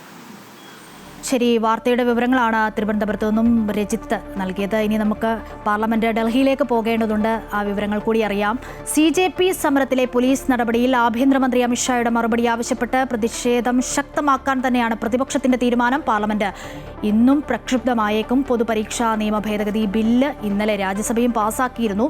ബില്ലിന് പാർലമെന്റ് അംഗീകാരം നൽകിയതിനെ സ്വാഗതം ചെയ്യുന്നതായും പരീക്ഷാ ക്രമക്കേട് നടത്തുന്ന മാഫിയകൾക്കെതിരെ കർശന നടപടി സ്വീകരിക്കുമെന്നും പ്രധാനമന്ത്രി നരേന്ദ്രമോദി സമൂഹ മാധ്യമങ്ങളിൽ പോസ്റ്റ് ചെയ്ത വീഡിയോയിലൂടെ വ്യക്തമാക്കി. വിവരങ്ങൾ നൽകാൻ ജിഷ്ണു കൃഷ്ണനുണ്ട് ഡൽഹിയിൽ നിന്നും. ജിഷ്ണു, ഇന്നലെയും സഭ പ്രക്ഷുബ്ധമായിരുന്നു. സഭ തുടങ്ങിയ സമയം തന്നെ പ്രതിഷേധവുമായി പ്രതിപക്ഷം കളത്തിൽ ഇറങ്ങുന്ന സാഹചര്യം. ഈ ആഭ്യന്തരമന്ത്രി മറുപടി പറയണമെന്ന ആവശ്യത്തിൽ തന്നെ പ്രതിപക്ഷം ഉറച്ചു നിൽക്കുമ്പോൾ ഇന്നും ഇപ്പോൾ സഭ പ്രക്ഷുബ്ധമാകാനല്ലേ സാധ്യത? അശ്വതി, ഇന്നും പാർലമെന്റിന്റെ ഇരു സഭകളും സ്തംഭിപ്പിക്കാൻ തന്നെയാണ് പ്രതിപക്ഷ നീക്കം.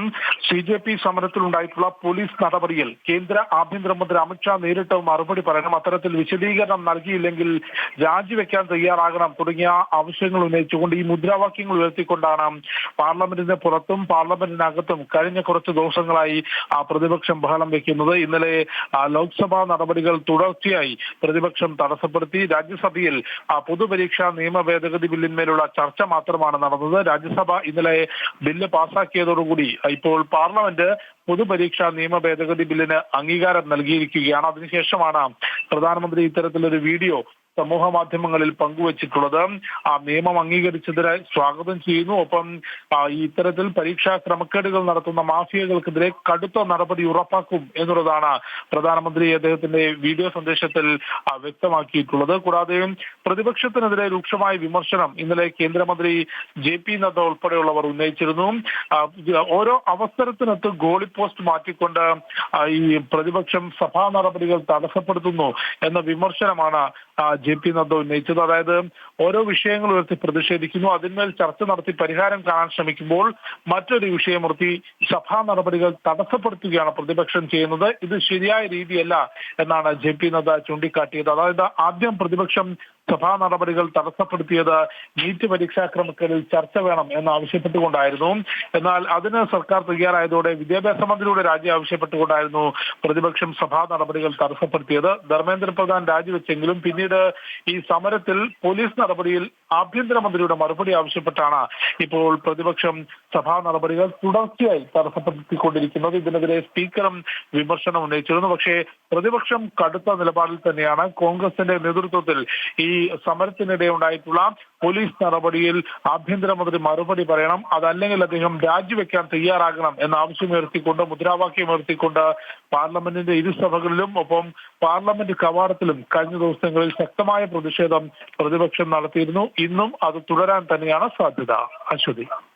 ശരി ജിഷ്ണു, എന്തായാലും ജിഷ്ണു പറഞ്ഞ പോലെ തന്നെ ഇന്നും പാർലമെന്റ് പ്രക്ഷുബ്ധമാകാൻ തന്നെയാണ് സാധ്യത. ഈ CJP സമരത്തിലെ പോലീസ് നടപടിയിൽ ആഭ്യന്തരമന്ത്രി അമിത്ഷാ മറുപടി പറയണമെന്ന ആവശ്യത്തിൽ ഉറച്ചു നിൽക്കുകയാണ് പ്രതിപക്ഷം. വിവരങ്ങളാണ് ഡൽഹിയിൽ നിന്നും ജിഷ്ണു കൃഷ്ണൻ നൽകിയത്. മറ്റു വാർത്തകൾ നോക്കാം. ഗാസയിൽ ആയുധങ്ങൾ പൂർണ്ണമായി ഉപേക്ഷിക്കാനുള്ള സമാധാന പദ്ധതിക്ക് ഹമാസ് സമ്മതിച്ചെന്ന് US പ്രസിഡന്റ് ഡൊണാൾഡ് ട്രംപ് പറഞ്ഞതായി അന്താരാഷ്ട്ര വാർത്താ ഏജൻസിയായ BBC പറയുന്നു. നിരായുധീകരണം പൂർത്തിയായാൽ ഇസ്രായേൽ സൈന്യം ഗാസയിൽ നിന്നും പിന്മാറുമെന്നും ട്രംപ് പറഞ്ഞു. കരാറിന്റെ യുദ്ധത്തിന്റെ ഭാഗമായി അന്താരാഷ്ട്ര സേനയുടെ സുരക്ഷാ ചുമതല, ഗാസയുടെ പുനർനിർമ്മാണം, പുതിയ പലസ്തീൻ ഭരണകൂടത്തിന്റെ രൂപീകരണം എന്നിവ നടക്കും. കെയ്റോയിൽ നടന്ന ചർച്ചയിലാണ് ധാരണയായത്. അതേസമയം ഇസ്രായേൽ ഇതുവരെ പ്രസ്താവനയോട് പ്രതികരിച്ചില്ല. പശ്ചിമേഷ്യയിലെ ഇറാനും അമേരിക്കയും തമ്മിലെ സംഘർഷം എണ്ണ വിപണിയിലും പ്രതിസന്ധി സൃഷ്ടിക്കുന്നു. അമേരിക്ക ഇറാന് നേരെ ആക്രമണം നിർത്തിവെച്ചപ്പോൾ വീപ്പയ്ക്ക് $86 ഇടിഞ്ഞ എണ്ണവില വീണ്ടും $90 മുകളിലെത്തി. ബ്രെന്റ് ക്രൂഡ് വീപ്പയ്ക്ക് $92.20 വരെ കയറി. അതിനിടെ ഹോർമൂസ് ഉൾപ്പെടെയുള്ള കപ്പൽ പാതകൾ സംരക്ഷിക്കാൻ അന്താരാഷ്ട്ര നാവിക സേനാ കൂട്ടായ്മയുമായി സൗദി രംഗത്തെത്തിയിട്ടുണ്ട്. 43 രാജ്യങ്ങളുടെയും യൂറോപ്യൻ യൂണിയൻ പ്രതിനിധികളുടെയും പിന്തുണയോടെയാണ് ഇതിന് ഒരുക്കം നടക്കുന്നത്. 14 രാജ്യങ്ങൾ സൗദിയുടെ നിർദ്ദേശത്തെ അംഗീകരിച്ചിട്ടുണ്ട്. ഹോർമൂസ് കടലിലേക്ക് അടഞ്ഞു കിടക്കുന്നതിനാൽ ഗൾഫ് രാജ്യങ്ങളുടെ പ്രധാന എണ്ണ ഊർജ്ജ കയറ്റുമതിയും തടസ്സപ്പെടുത്തിയിട്ടുണ്ട്. ഇടുക്കി കട്ടപ്പന താലൂക്ക് ആശുപത്രിയിൽ ചികിത്സാ പിഴവ് മൂലം യുവതി മരിച്ചതായി പരാതി. കാഞ്ചിയാർ മുരിങ്ങാട്ടുകുടി സ്വദേശി ഗീതു ജോമോനാണ് കഴിഞ്ഞ ശനിയാഴ്ച മരിച്ചത്. ഇത് സംബന്ധിച്ച് വീട്ടുകാർ മുഖ്യമന്ത്രിക്കും ആരോഗ്യവകുപ്പ് മന്ത്രിക്കും പരാതി നൽകി. ജൂലൈ 25-ാം തീയതി ഉച്ചയോടെയാണ് ഗീതുവിനെ പനിയെ തുടർന്ന് കട്ടപ്പന താലൂക്ക് ആശുപത്രിയിൽ പ്രവേശിപ്പിച്ചത്. ഡോക്ടർ പരിശോധിച്ച് മരുന്ന് നൽകി മടക്കി അയച്ചു. പിന്നീട് രാത്രി 9 മണിയോടെ ശരീരവേദനയും പനിയും കൂടി വീണ്ടും ആശുപത്രിയിലെത്തി. വേദനയ്ക്കുള്ള കുത്തിവയ്പ് എടുത്ത ശേഷം ഗീതുവിനെ ഇവിടെ അഡ്മിറ്റ് ചെയ്തു. അല്പസമയത്തിനു ശേഷം ശ്വാസതടസ്സം അനുഭവപ്പെട്ട ഗീതു പുലർച്ചെ 2:30 മരിച്ചു. ആരോഗ്യസ്ഥിതി വഷളായിട്ടും പരിശോധിക്കാൻ ഡോക്ടർ തയ്യാറായില്ലെന്നും മറ്റാശുപത്രിയിലേക്ക് കൊണ്ടുപോകാൻ അനുവദിച്ചില്ലെന്നും ഗീതുവിന്റെ ഭർത്താവ് ജോമോൻ പറഞ്ഞു. ശരീരവേദന കൂടി കഴിഞ്ഞപ്പം ഞാൻ നേഴ്സിനോട് പോയി പറഞ്ഞു, പിന്നെ വല്ല ഇഞ്ചക്ഷൻ എടുത്തിട്ടും കുറഞ്ഞൊന്നുമില്ല, ഭയങ്കര വേദനയാണെന്ന് പറഞ്ഞ് കരയുക എന്ന് പറഞ്ഞു. അപ്പോൾ ചെന്ന് പറഞ്ഞു കഴിഞ്ഞപ്പോൾ എന്നോട് ചോദിച്ചു, ഇഞ്ചക്ഷൻ എടുത്തിട്ട് 1/2 മണിക്കൂർ പോലും ആയില്ലല്ലോ, അത് കുറഞ്ഞോളൂ എന്ന് പറഞ്ഞു. 1/2 മണിക്കൂർ ആഴ്ചയുടെ കഴിയട്ടെന്ന് പറഞ്ഞു. അത് കഴിഞ്ഞും ശ്വാസം മുട്ടുന്ന പോലെ തോന്നുന്നു എന്നോട് പറഞ്ഞു. അതും ഞാൻ പോയി പറഞ്ഞു. അന്നേരം സിസ്റ്റർ വന്ന് നോക്കിയിട്ട് പറഞ്ഞു കുഴപ്പമൊന്നുമില്ല എന്ന് പറഞ്ഞു. കുഴപ്പമൊന്നുമില്ലെന്ന് പറഞ്ഞു. അത് കഴിഞ്ഞ് പിന്നെ ഡോക്ടർ വന്ന് നോക്കിയിട്ട് അങ്ങ് പോയി. അന്നേരം എല്ലാം ഞങ്ങൾ ഡോക്ടറോട് ചോദിക്കുന്നുണ്ട്, ഞങ്ങൾ വേറെ എങ്ങോട്ടെങ്കിലും മാറ്റണോ, ശരീരവേദന കുറവൊന്നുമില്ല, എൻ്റെ കൂടെ ഉണ്ടായിരുന്നവരെല്ലാം ചോദിക്കുന്നു. തങ്ങളുടെ കുടുംബത്തിനുണ്ടായ ദുരവസ്ഥ ഇനി മറ്റാർക്കും ഉണ്ടാകരുതെന്നും മകളുടെ മരണത്തിന് ഉത്തരവാദികളായവർക്കെതിരെ നടപടിയെടുക്കണമെന്നും ഗീതുവിന്റെ അമ്മ ഗീത ആവശ്യപ്പെട്ടു. പണം ഉണ്ടെങ്കിൽ ഞങ്ങൾ വലിയ ആശുപത്രികളിൽ പോയി, ഞങ്ങളുടെ കുഞ്ഞു പോയി, ഇനി ആർക്കും ഇങ്ങനെ വരരുതെന്നേ എനിക്ക് പറയാനുള്ളൂ.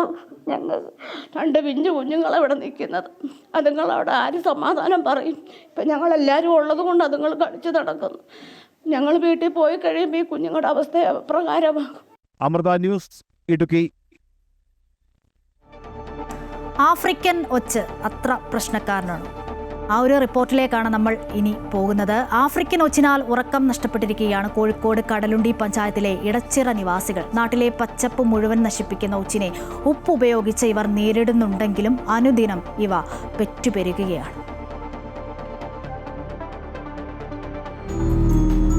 ഇരുട്ട് വീണാൽ കടലുണ്ടി ഇടച്ചിറയിലെ ഓരോ വീടുകൾക്ക് ചുറ്റും അവരിറങ്ങും. നേരം പുലരുവോളം പ്രദേശത്തെ പച്ചപ്പ് മുഴുവൻ കാർന്നു തിന്നേ അവർക്കൊരു മടക്കമുള്ളൂ.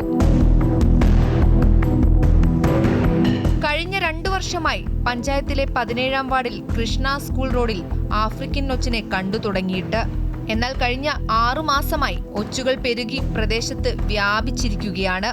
ഈ ഒച്ച് ഒരു 2 വർഷത്തോളമായി ഇത് ഇങ്ങനെ പുറത്തൊക്കെ കാണലുണ്ട്. പക്ഷേ വീടുകളിലേക്കൊക്കെ ഇപ്പോൾ കയറി തുടങ്ങിയിട്ട് ഒരു 6 മാസത്തോളമായി. ഇത് തെങ്ങിൻ്റെ മുകളിലൊക്കെയാണ് കൂടുതലായിട്ട്. തെങ്ങിൻ്റെ മേലെ വാഴ, കവുങ്ങ് അതിൻ്റെയൊക്കെ ഇല തിന്ന് നശിപ്പിക്കുക. ചെടി അങ്ങനെയുള്ള സാധനങ്ങളൊക്കെ വല്ലാതെ തിന്ന് നശിപ്പിക്കുന്നുണ്ട്. തെങ്ങിലും കവുങ്ങിലും ഇവ താവളമാക്കിയ അവസ്ഥയാണ്. പഞ്ചായത്ത് മെമ്പർ ഡൽജിത്ത് അണ്ടിപ്പറ്റ പരാതിപ്പെട്ടതോടെ കൃഷിവകുപ്പിൽ നിന്നും ഉദ്യോഗസ്ഥർ എത്തി പരിശോധന നടത്തി. ഉപ്പിട്ട് ഇവയെ തുരത്താനാണ് നിർദ്ദേശിച്ചത്. കുട്ടികളെ ഏറ്റവും കൂടുതൽ ബാധിക്കുന്നതാണ് ഇപ്പോൾ നമ്മളിത് പരാതി പറഞ്ഞതിൻ്റെ ഭാഗമായിട്ട് കൃഷി ഓഫീസർ വന്നിട്ട് പറഞ്ഞിട്ടുള്ളത്. എന്ന് വെച്ചാൽ ഈ കുട്ടികൾ അത് പോയിരുന്ന ആ സ്ഥലത്ത് ടച്ച് ചെയ്തിട്ട് മൂക്കിൻ്റെ ഭാഗത്തൊക്കെ കൈ ടച്ച് ചെയ്താൽ തന്നെ ബ്രെയിനിനെ വരെ ബാധിക്കാൻ ചാൻസ് ഉണ്ടെന്നുള്ളതാണ് പറഞ്ഞിട്ടുള്ളത്. ഉപ്പിലായനി അടിക്കുക ആദ്യം എന്നുള്ള രീതിയിലാണ് പറഞ്ഞിട്ടുള്ളത്. ശരിക്കും പറയുകയാണെങ്കിൽ വലിയൊരു ഏരിയ തന്നെ അത് മൊത്തം ആളുകൾ ഭീതിയിലാണ് സത്യം പറയുകയാണെങ്കിൽ. ഒരൊച്ച് 500-ലധികം മുട്ടകൾ ഇടുന്നതിനാൽ ഇവ ഓരോ ദിനവും പെരുകുകയാണ്. ഇവയുടെ സാന്നിധ്യം വീട്ടിനകത്തുമുണ്ട്. ആഫ്രിക്കൻ ഒച്ചിന്റെ സ്രവങ്ങൾ മനുഷ്യ ശരീരത്തിന് ഹാനികരമെന്നത് നാടിനെ തന്നെ ഭീതിയിലാക്കുകയാണ്. ഒരു നാടിനെ ഒന്നടങ്കം വേട്ടയാടുന്ന വിപത്താണ് എനിക്ക് മുന്നിൽ ഇപ്പോഴുള്ളത്. ആഫ്രിക്കൻ ഒച്ചെന്ന ഈ ദുരന്തത്തെ എങ്ങനെ നേരിടാമെന്ന ആലോചനയിലാണ് അധികൃതരും നാട്ടുകാരും ഒന്നടങ്കം. സജി തറയിലിനോടൊപ്പം രേഷ്മ സുരേന്ദ്രൻ, അമൃത ന്യൂസ്, കോഴിക്കോട്. കർക്കടക മാസത്തിൽ നാടെങ്ങും എഴുത്തച്ഛൻ്റെ ആധ്യാത്മിക രാമായണം മുഴങ്ങുമ്പോൾ പത്തനംതിട്ട നിരണത്തുകാർ പാരായണം ചെയ്യുന്നത് കണ്ണശ്ശ രാമായണമാണ്. എഴുത്തച്ഛനും മുൻപേ 15-ാം നൂറ്റാണ്ടിൽ ആദിമ മലയാളത്തിൽ രചിക്കപ്പെട്ട ആദ്യ സമ്പൂർണ്ണ രാമായണത്തിൻ്റെ വിശേഷങ്ങളിലേക്കാണ് ഇനി. കർക്കിടക മാസത്തെ ഭക്തിസാന്ദ്രമാക്കി നാടെങ്ങും വാത്മീകി രാമായണവും ആധ്യാത്മിക രാമായണവും പാരായണം ചെയ്യുമ്പോൾ പത്തനംതിട്ട നിരണത്തുകാർ പാരായണം ചെയ്യുന്നത് കണ്ണശ്ശ രാമായണമാണ്. അനുപമനാമയൻ ചൊല്ലിനാനതിന്നവനോടു നാരായണനസുരാരി പങ്കജ ശംഖ ചക്ര ഗദാധരൻ നീ നിന്നെയൊരുവനും എന്നവൻ എന്തറിഞ്ഞുകൊള്ളുവാൻ അരിപ്പൻ അഖില ജന്മനാ കരുണാലയാ മധുസൂദനാ കേൾ പുനരൊരു കാലവും അതിശയാത നിഷ്കളങ്ക നിത്യരൂപ. 15-ാം ശതകത്തിൽ ജീവിച്ചിരുന്ന നിരണം രാമപ്പണിക്കരാണ് രാമകഥയെ മലയാളത്തിന് പരിചയപ്പെടുത്തി കണ്ണശ്ശ രാമായണം രചിച്ചത്. തുഞ്ചത്തെഴുത്തച്ഛൻ്റെ ആധ്യാത്മരാമായണത്തിന് മുൻപ് മൂലകൃതിയുടെ ഗൗരവം ഒട്ടും ചോർന്നു പോകാതെ ആദിമ മലയാളത്തിലേക്ക് ചുവടുവെച്ച കൃതിയായിരുന്നു ഇത്. നിരണം തൃക്കപാലീശ്വരം മഹാദേവ ക്ഷേത്രനടയിലും പരിസരത്തുമിരുന്നാണ് കണ്ണശ്ശ കവികളിൽ പ്രമുഖനായ രാമപ്പണിക്കർ കണ്ണശ്ശ രാമായണം രചിച്ചത്. നിരണം വൃത്തങ്ങൾ എന്നറിയപ്പെടുന്ന ദ്രാവിഡ വൃത്തങ്ങളാണ് ഇതിൽ ഉപയോഗിച്ചിരിക്കുന്നത്. ഒപ്പം അന്താതിപ്രാസം എന്ന പ്രാസസമ്പ്രദായം ഈ കൃതിയെ കൂടുതൽ മനോഹരമാക്കുന്നു. തീയലാതെ നമ്മുടെ കാര്യം വന്നിതനത്തുമേറ്റം തീയദശാനനാദികൾ തമ്മയും നീ ഉയർക്കൊണ്ട മൂലം ഖേദമകൻറിതൻറിവർക്ക് എൻറി വണ്ണം ഒഴിന്താൻ.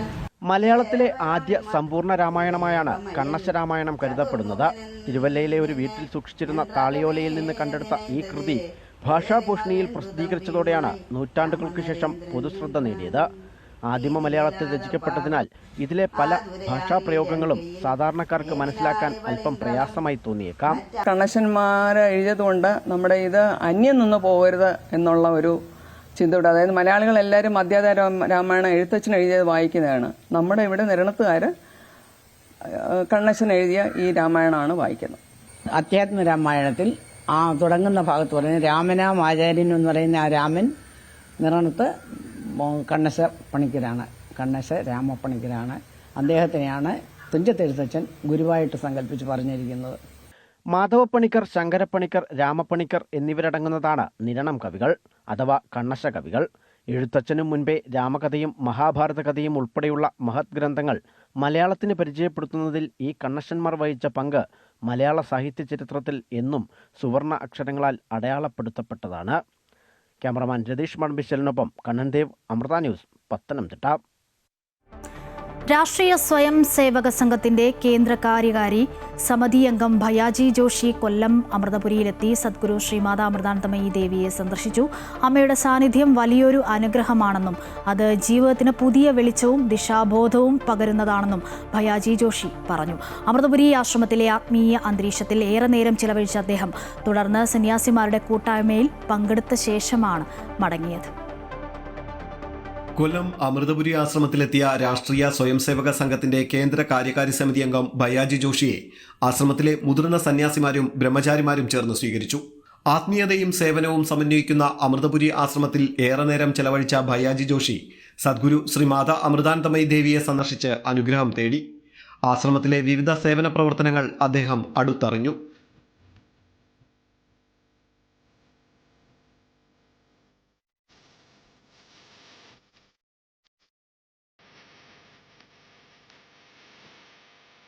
തുടർന്ന് സാമാജിക സദ്ഭാവന കൊല്ലം യൂണിറ്റ് സംഘടിപ്പിച്ച സന്യാസിമാരുടെ സംഗമത്തിൽ പങ്കെടുത്ത ഭയാജി ജോഷി മൂല്യാധിഷ്ഠിത ജീവിതവും സാമൂഹിക ഐക്യവും കാലഘട്ടത്തിന്റെ അനിവാര്യതയാണെന്ന് പറഞ്ഞു.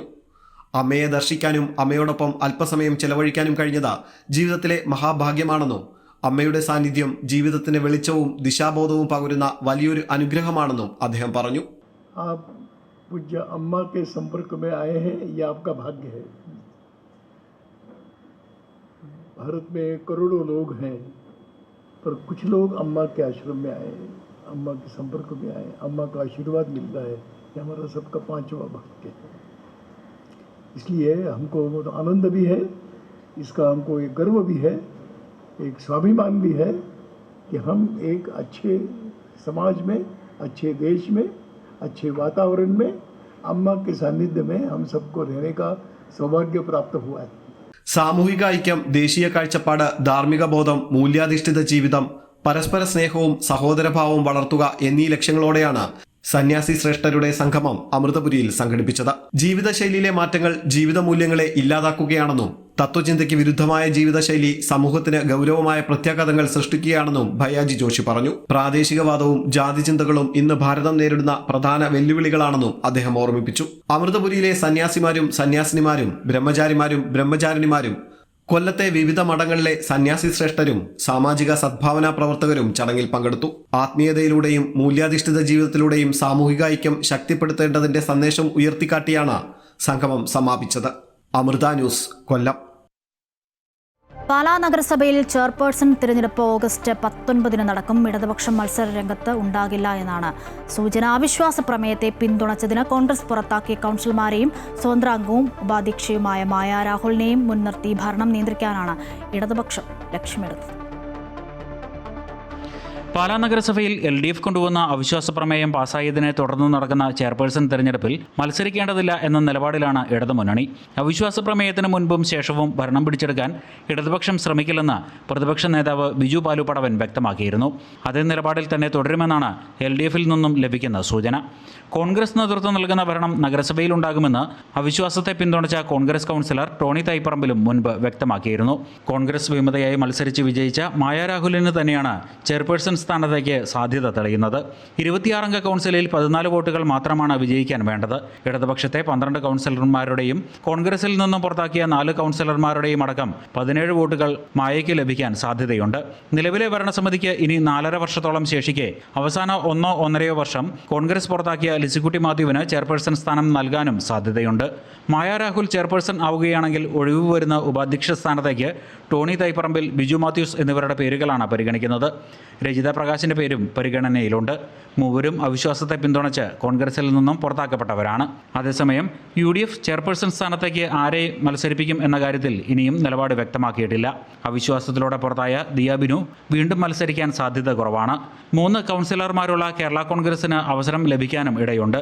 ഓഗസ്റ്റ് 19 ചെയർപേഴ്സൺ തെരഞ്ഞെടുപ്പ് നടക്കുക. രാവിലെ 11 കൗൺസിൽ ഹാളിൽ നടക്കുന്ന തെരഞ്ഞെടുപ്പിൽ പാലാ DEO വരണാധികാരിയാകും. അമൃത ന്യൂസ്, കോട്ടയം. ഒരു കാലത്ത് പ്രൗഢിയുടെ അടയാളമായിരുന്നു ബാസ്ക്കറ്റ് ചെയറുകൾ അഥവാ കൊട്ടക്കസേരകൾ. കാലം മാറിയതോടെ വീടുകളുടെ ഉമ്മറത്ത് അത്തരം ഇരിപ്പിടങ്ങൾക്ക് സ്ഥാനമില്ലാതായി എങ്കിലും അത്തരം കൊട്ടക്കസേരകൾ മെടഞ്ഞെടുക്കുകയാണ് പെരുമണ്ണ പുത്തലത്ത് തയ്യിൽ താഴം സ്വദേശിയായ അബൂബക്കർ.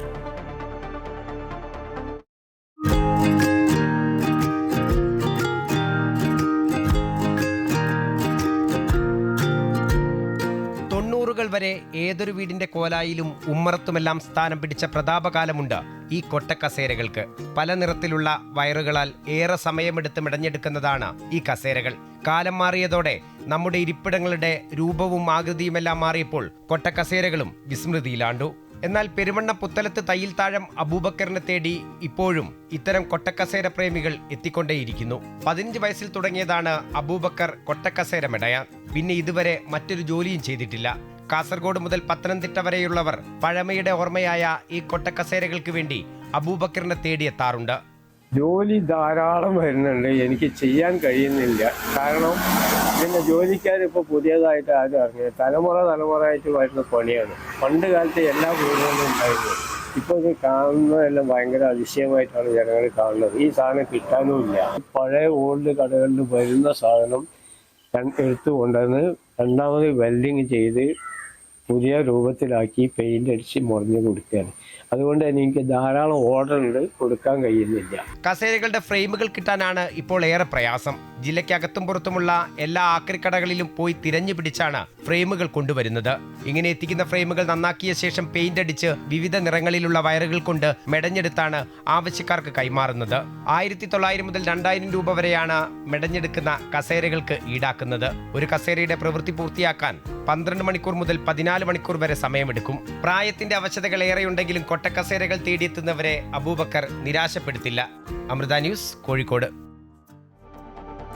പാൽപ്പായസ രുചി വൈവിധ്യങ്ങളെ കോർത്തിണക്കി അമൃത TV ആനീസ് കിച്ചൺ പാൽപ്പായസ ചലഞ്ച്. അമൃത TVയുടെ ഓണാഘോഷത്തിന്റെ ഭാഗമായാണ് പായസ ചലഞ്ച് മത്സരം സംഘടിപ്പിച്ചത്.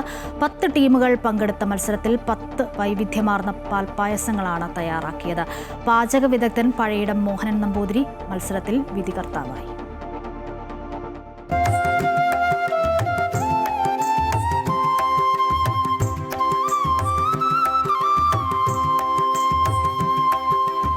സദ്യയിൽ പ്രധാനിയായ പാൽപ്പായസത്തിന്റെ രുചിവൈവിധ്യങ്ങളെ പരിചയപ്പെടുത്തുന്നതായിരുന്നു മത്സരം. തനത് പാൽപ്പായസക്കൂട്ടിനു പുറമെ കരിക്കും പഴങ്ങളും ധാന്യങ്ങളും പാൽപ്പായസത്തിന് വിഭവങ്ങളായി തീർന്നു. 10 മത്സരാർത്ഥികളും 10 തരം പാൽപ്പായസങ്ങളാണ് തയ്യാറാക്കിയത്. ഇത് ഹെൽത്തി പായസമാണ്. ടെൻഡർ കോക്കനട്ട് പാൽപ്പായസമാണ്. അതിൽ കുറച്ച് ഫ്യൂഷൻ കൊണ്ടുവന്നിട്ടുണ്ടെന്നേ ഉള്ളൂ. ആനീസ് കിച്ചൺ കുക്കറി കോൺടെസ്റ്റിന്റെ 3ാം സീസൺ മത്സരമാണ് കൊച്ചിയിൽ നടന്നത്. നമ്മൾ ആനീസ് കിച്ചൻ്റെ കോൺടെസ്റ്റിൽ നടത്തുന്ന എല്ലാ ചാലഞ്ച് മത്സരങ്ങളും എനിക്കിഷ്ടമാണ്. എനിക്ക് അവരെ കൊണ്ട് പറഞ്ഞ പോലെ ചെയ്യിപ്പിക്കുന്നതിൻ്റെ സന്തോഷമല്ല, എനിക്ക് എൻ്റെ പ്രേക്ഷകരുമായിട്ട് ഏറ്റവും കൂടുതൽ ഒത്തു നിൽക്കാൻ പറ്റുന്ന ഡയസാണ്. അത് ഞാൻ ഒരിക്കലും പാഴാക്കാറില്ല. കാര്യം എന്താണെന്ന് വെച്ചാൽ എനിക്ക് എല്ലാവരും വീട്ടിൽ പോയി വർത്താനം പറയാൻ നോക്കുകയല്ലോ, പക്ഷേ ഇവിടെ ആകുമ്പോൾ അവരുമായിട്ട് കൂടുതൽ ഇൻട്രാക്ട് ചെയ്യാൻ നോക്കും. അവരുമായിട്ടുള്ള സന്തോഷവും എല്ലാം പങ്കിടാൻ പറ്റുന്ന ഏറ്റവും വലിയൊരു ഡയസാണ്. മുൻ മത്സരങ്ങളിൽ നിന്നും വ്യത്യസ്തമായി വിവിധ മേഖലകളിൽ നിന്നുള്ളവരാണ് ഓരോ ടീമിലും മത്സരിച്ചത്. സ്റ്റുഡൻ്റാണ് ഞാൻ, ടീച്ചറാണ്. നമ്മൾ ഹെൽത്തി ഗ്രീൻ സ്പൈസ് ആണ്, എന്നുവെച്ചാൽ ഗ്രീൻ ഐറ്റംസ് ആണ് കൂടുതൽ ഉപയോഗിക്കുന്നത്. അതായത് മുളപ്പിച്ച ചെറുപയർ, മുളപ്പിച്ച കാഷ്യൂനട്ട്, പിന്നെ ചീര മുളപ്പിച്ചതാണ് ഗാർണിഷ് ചെയ്യാൻ എടുത്തിട്ടുള്ളത്. പിസ്ത എടുത്തിട്ടുണ്ട് ഗാർണിഷിങ്ങിന്. ഒരു തിക്നെസ്സിന് വേണ്ടിയിട്ട് അവക്കാഡോ പൾപ്പ്. ഇത്രയാണ് അതിലുള്ള ചേരുവകൾ. അത് നമ്മൾ പാലിൽ നല്ലവണ്ണം വറ്റിച്ചെടുത്തിട്ട് അങ്ങനെ ചെയ്യാം. സാധാരണ കണ്ടുവരുന്നതിൽ നിന്നും വ്യത്യസ്തമായ പാൽപ്പായസങ്ങൾ പരിചയപ്പെടാൻ സാധിച്ചതിലെ സന്തോഷം മത്സരത്തിലെ വിധികർത്താവായ പഴയിടം മോഹനൻ നമ്പൂതിരിയും പങ്കുവച്ചു. ഇത് വളരെയേറെ സന്തോഷകരമായൊരു സമയത്തിലൂടെയാണ് ഇപ്പോൾ കടന്നു പോകുന്നത്. കാരണം പാൽപ്പായസം എന്ന് പറയുമ്പോൾ നമ്മൾ സാധാരണ ഉണക്കലരി കൊണ്ടുള്ള പാൽപ്പായസം, അല്ലെങ്കിൽ ഗോതമ്പ്, അതല്ലെങ്കിൽ സേമിയ, അല്ലെങ്കിൽ പാലട, അങ്ങനെ 3-4 പായസങ്ങളാണ് പാൽപ്പായസത്തിൻ്റെ ഗണത്തിൽപ്പെടുത്തി കണ്ടുവരാറില്ല ഇതുവരെ. പക്ഷേ ഇവിടെ ഇപ്പോൾ എത്തിയപ്പോൾ 10 ടീം 10 വെറൈറ്റി പായസങ്ങളുമായിട്ടാണ് വന്നിരിക്കുന്നത്. അതിൽ ആരെ തിരഞ്ഞെടുക്കണം എന്നുള്ള വലിയൊരു കൺഫ്യൂഷൻ തന്നെയാണ്. എന്നാലും എല്ലാവരും നന്നായിട്ട് ചെയ്തിട്ടുണ്ട്. പാൽപ്പായസ ചലഞ്ചിൽ മത്സരിച്ച 10 ടീമിൽ നിന്നും 3 ടീമുകളെ വിജയികളായി തെരഞ്ഞെടുക്കും. 50,000 രൂപയാണ് മത്സരത്തിൽ 1ാം സമ്മാനം. 2ാം സമ്മാനമായി 25,000 രൂപയും 3ാം സമ്മാനമായി 15,000 രൂപയും വിജയികൾക്ക് വിതരണം ചെയ്യും. MyG Future, Milky Mist, Swarnamukhi, gold and diamond, Milma എന്നിവരുടെ സഹകരണത്തോടെയാണ് മത്സരം സംഘടിപ്പിച്ചത്. അമൃത TVയുടെ ഓണാഘോഷ പരിപാടികളുടെ ഭാഗമായി ഓഗസ്റ്റ് 16 അത്തം ദിനത്തിൽ ഉച്ചയ്ക്ക് 1:30 പരിപാടി സംപ്രേഷണം ചെയ്യും. അമൃത ന്യൂസ്, കൊച്ചി.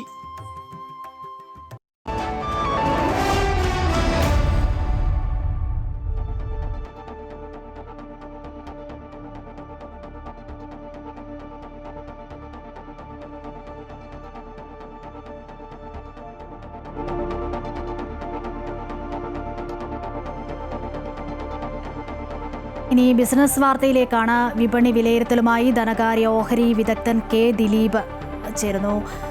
ശ്രീ K. ദിലീപ്, ഇന്നത്തെ ഓഹരി വിപണി എങ്ങനെയായിരിക്കും? നമുക്കറിയാം കഴിഞ്ഞ ദിവസമൊക്കെ നേട്ടത്തോടെയാണ് വ്യാപാരം ആരംഭിച്ചത്. ഇന്നും നേട്ടം തന്നെ ആയിരിക്കുമോ? വിവരങ്ങൾ എന്താണ്?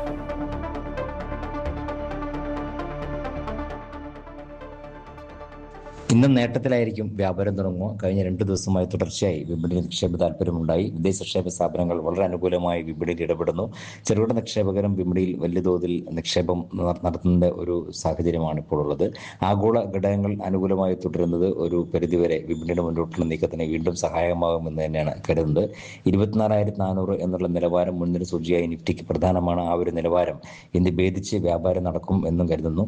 24,400 ഭേദിച്ച് വ്യാപാരം തുടരുകയാണെങ്കിൽ 24,600 എന്ന നിലവാരത്തിലേക്ക് നീങ്ങാനുള്ള സാധ്യതയുണ്ട്.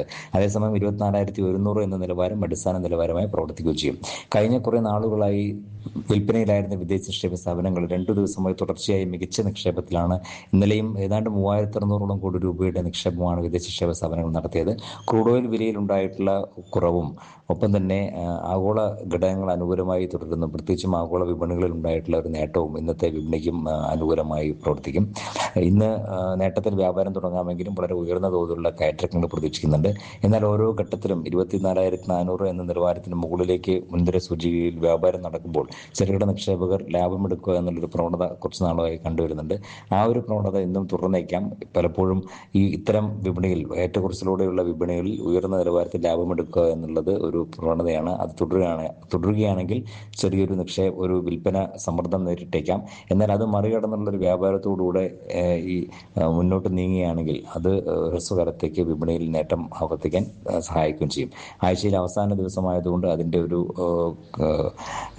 സമ്മർദ്ദവും വിപണിയിൽ ഉണ്ടാവും. അതുകൊണ്ട് തന്നെ അതിൻ്റെ ഒരു ഏറ്റക്കുറച്ചിൽ വിപണിയിൽ പ്രതീക്ഷിക്കാം. എന്തായാലും നേട്ടത്തിലായിരിക്കും ഇന്ന് വ്യാപാരം തുടങ്ങുക. ശരി, വിപണി വിവരങ്ങളാണ് ധനകാര്യ വിദഗ്ധൻ കെ ദിലീപ് പങ്കുവച്ചത്. Samsung Galaxy Z Fold 8 series flip 8 ഫോണുകൾ ഇന്ത്യയിൽ ആദ്യമായി അവതരിപ്പിച്ചു. മൈജിയാണ് ഫോണുകൾ പുറത്തുവിട്ടത്. കൊച്ചി ഗ്രാൻഡ് ഹയാത്തിൽ നടന്ന ചടങ്ങിൽ സിനിമാ താരം ആസിഫ് അലി പ്രൊഡക്റ്റുകൾ ലോഞ്ച് ചെയ്തു. ഗാലക്സി വാച്ച് അൾട്രാ 2, വാച്ച് 9 എന്നിവയും ചടങ്ങിൽ അവതരിപ്പിച്ചു. Thin, light weight and design, മികച്ച ബാറ്ററി ബാക്കപ്പ് എന്നിവയാണ് Galaxy Z Fold 8 series AI ഫോണുകളുടെ പ്രധാന ഫീച്ചറുകൾ. 256 GB, 512 GB, 1 TB വരെ സ്റ്റോറേജ് ഓപ്ഷനുകളും ലഭ്യമാണ്. 50 MB wide plus, 50 MB ultra wide dual rear camera, dust and water resistant അത്യാധുനിക കണക്ടിവിറ്റി സൗകര്യങ്ങളും ഗാലക്സി Z Fold 8 സീരീസ് കാഴ്ചവെക്കുന്നുണ്ട്. ഉപഭോക്താക്കൾക്ക് മികച്ച ഓഫറുകളും മൈജി ഒരുക്കിയിട്ടുണ്ട്. ടെക്നോളജി ഫോളോ ചെയ്യുന്ന ഒരാളാണ്. അപ്പോൾ ഇതിലൊരു നമ്മുടെ ഒരു ഭാഗം തന്നെയാണ്. കൂടുതൽ ഭാഗം എത്രയും പെട്ടെന്ന് ഇനിയും കൂടുതൽ ഭാഗമാവട്ടെ. Or the ultra camera, which is 200 megapixels, a large battery of 5,000 mAh. It's extremely close to the. That's how this technology is bridging the gap today, and bringing a one more. Idukki Kanchiyar Ayyappan കോവിൽ പഞ്ചായത്തുകളെ തമ്മിൽ ബന്ധിപ്പിച്ച് നിർമ്മിച്ച തൂക്കുപാലം അപകടാവസ്ഥയിൽ. ഇടുക്കി ജലാശയത്തിൽ വെള്ളം ഉയർന്നാൽ വൻ ദുരന്ത സാധ്യതയാണ് ഇവിടെ നിലനിൽക്കുന്നത്. വിനോദസഞ്ചാരികൾ കൂട്ടത്തോടെ തൂക്കുപാലത്തിൽ കയറുന്നതും അപകട സാധ്യത വർദ്ധിപ്പിക്കും. അവധിക്കാലമെത്തിയാൽ ദിവസേന നൂറുകണക്കിന് വിനോദസഞ്ചാരികൾ എത്തുന്ന ഇടമാണ് അയ്യപ്പൻ കോവിൽ തൂക്കുപാലം. എന്നാൽ യഥാസമയം അറ്റകുറ്റപ്പണികൾ നടത്താത്തത് മൂലം ഈ പാലം അതീവ അപകടാവസ്ഥയിലാണ്. 2012 അയ്യപ്പൻ കോവിൽ കാഞ്ചിയാർ പഞ്ചായത്തുകളെ തമ്മിൽ ബന്ധിപ്പിച്ച് 200 മീറ്റർ നീളമുള്ള തൂക്കുപാലം നിർമ്മിച്ചത്. ഇടുക്കി ജലാശയത്തിൽ ജലനിരപ്പ് ഉയർന്നാൽ ഇരു കരകളിലുമുള്ളവരുടെ യാത്ര ദുഷ്കരമാകും. ഇതൊഴിവാക്കാനാണ് 2 കോടി രൂപ ചിലവഴിച്ച് തൂക്കുപാലം പണിതത്. എന്നാൽ നാട്ടുകാരേക്കാൾ വിനോദസഞ്ചാരികളാണ് ഇപ്പോൾ പാലം ഉപയോഗിക്കുന്നത്. തൂക്കുപാലത്തിൽ നിന്നുള്ള ഇടുക്കി ജലാശയത്തിന്റെ കാഴ്ചകളാണ് പ്രധാന ആകർഷണം. അവധി ദിവസങ്ങളിൽ നൂറുകണക്കിന് ആളുകൾ ഒരേ സമയം പാലത്തിൽ കയറും. യഥാസമയം അറ്റകുറ്റപ്പണികൾ നടത്താതെ ഇരുമ്പ് പൈപ്പുകൾ തുരുമ്പെടുത്തു. അതീവ അപകടാവസ്ഥയിലാണ് ഇപ്പോൾ തൂക്കുപാലം. ഈ പാലത്തിൻ്റെ 2 സൈഡിൽ നിൽക്കുന്ന വൻമരങ്ങൾ ഏറ്റവും വലിയ അപകട ഭീഷണി ഉയർത്തിക്കൊണ്ട് നിൽക്കുകയാണ് ഇപ്പം നിലവിൽ. എന്താ വെച്ചാൽ കഴിഞ്ഞ ദിവസം ഒരു പാറ്റാടി മരം ഒടിഞ്ഞിട്ട് ഡ്രോപ്പേ വീണു. ഈ ഡ്രോപ്പയ്ക്ക് അതിന് മുകളിൽ യാതൊരു പിടുത്തമില്ലാതെ ഡ്രോപ്പ് ഈ വാർക്കടം മണ്ടൽ കിടക്കുന്നതാണ്. ഈ മരം വന്നടിച്ച് കഴിഞ്ഞാൽ ആൾക്കാരുള്ള സമയത്തും കൂടാണെങ്കിൽ ഒരു ഭയങ്കരമായ ഒരു അപകടം ഇവിടെ സംഭവിക്കുന്നുള്ള യാതൊരു സംശയമില്ല. മഴ കനത്താൽ ഇടുക്കി ജലാശയത്തിലെ ജലനിരപ്പ് പാലത്തിന്റെ അടിത്തറ വരെ എത്തും. ശക്തമായ കാറ്റിൽ പാലത്തിലേക്ക് മരങ്ങൾ ഒടിഞ്ഞു വീഴുന്നതും ഭീഷണി ഉയർത്തുന്നു. വൻ ദുരന്ത സാധ്യത നിലനിൽക്കുമ്പോഴും പാലത്തിന്റെ അറ്റകുറ്റപ്പണികൾ നടത്താത്തതിനെതിരെ നാട്ടുകാർ പ്രതിഷേധത്തിലാണ്. MC Boban, Amrita news, Idukki. മഴ തുടങ്ങിയതോടെ കാസർഗോഡ് നീലേശ്വരത്ത് FCI ഗോഡൌൺ പരിസരവും അനുബന്ധ റെയിൽവേ ട്രാക്കും ധാന്യങ്ങളുടെ അവശിഷ്ടങ്ങൾ അഴുകി ചീഞ്ഞ് നാറുകയാണ്. അസഹനീയമായ ദുർഗന്ധം ആയിരങ്ങളായ യാത്രക്കാരെയും നാട്ടുകാരെയും ദുരിതത്തിലാക്കുന്നു. റെയിൽവേ സ്റ്റേഷന് സമീപത്തായുള്ള ഗുഡ്സ് ഷെഡ് റോഡിൽ മലിനജലം കെട്ടിക്കിടക്കുകയാണ്. നീലേശ്വരത്ത് FCI ഗോഡൌണിലേക്ക് ഗുഡ്സ് ട്രെയിനുകളിൽ നിന്ന് അരി കയറ്റിറക്ക് നടത്തുന്ന 1-ാം നമ്പർ പ്ലാറ്റ്ഫോം പ്രദേശം വൃത്തിഹീനമായിട്ട് 1 മാസത്തോളമായി. മഴ തുടങ്ങിയതോടെ കയറ്റിറക്കിനിടെ താഴെ വീണ അരിയും ഗോതമ്പും കെട്ടിക്കിടക്കുന്ന മലിനജലത്തിൽ അഴുകിയാണ് ദുർഗന്ധം വമിക്കുന്നത്. നീലേശ്വരം റെയിൽവേ സ്റ്റേഷനിൽ ട്രെയിൻ കയറാൻ എത്തുന്ന യാത്രക്കാർക്കും പരിസരവാസികളിലും കടുത്ത ആരോഗ്യ പ്രശ്നങ്ങൾ സൃഷ്ടിക്കുന്ന വിധത്തിലാണ് ധാന്യാവശിഷ്ടങ്ങൾ അഴുകിയുള്ള ദുർഗന്ധം. കഴിഞ്ഞ കുറേ ദിവസങ്ങളായിട്ട് നമ്മൾ അനുഭവിക്കുന്നൊരു പ്രശ്നമാണ് ഈ FCI ഗോഡൌണിൻ്റെ വരുന്ന ദുർഗന്ധം. ഭക്ഷ്യധാന്യങ്ങൾ ഇറക്കുമതി നടത്തുന്ന സമയത്ത് അത് പുറത്തേക്ക് പോവുകയും അതിൻ്റെ ഭാഗമായി വെള്ളം കിട്ടി നിൽക്കുന്നതിൻ്റെ ഭാഗമായി അത് നനഞ്ഞ് കുതിർന്ന് അത് ദുർഗന്ധം വമിക്കുകയും ചെയ്യുന്നു. ഭയങ്കരമായിട്ടുള്ളൊരു പ്രശ്നമാണത്. ഇവിടെ നിന്ന് വെള്ളത്തിൽ നിന്ന് വരുന്ന കുത്തനും യാത്രക്കാരുടെ ദേഹത്ത് വന്ന് വളരെയധികം ബുദ്ധിമുട്ടുണ്ടാക്കുന്നുണ്ട്, ചൊറിച്ചലിനും ഇടയാക്കുന്നുണ്ട്. സംഭവം പലതവണ FCI അധികൃതരുടെയും റെയിൽവേയുടെയും ശ്രദ്ധയിൽപ്പെടുത്തിയിട്ടും ശുചീകരണ നടപടികളില്ല. ശാസ്ത്രീയമായ ഡ്രെയിനേജ് സംവിധാനം ഒരുക്കി മലിനജലം തളം കെട്ടി നിൽക്കുന്നത് ഒഴിവാക്കാൻ നടപടികൾ സ്വീകരിക്കണമെന്ന ആവശ്യം ശക്തമാണ്. Amrita news, Kasaragod.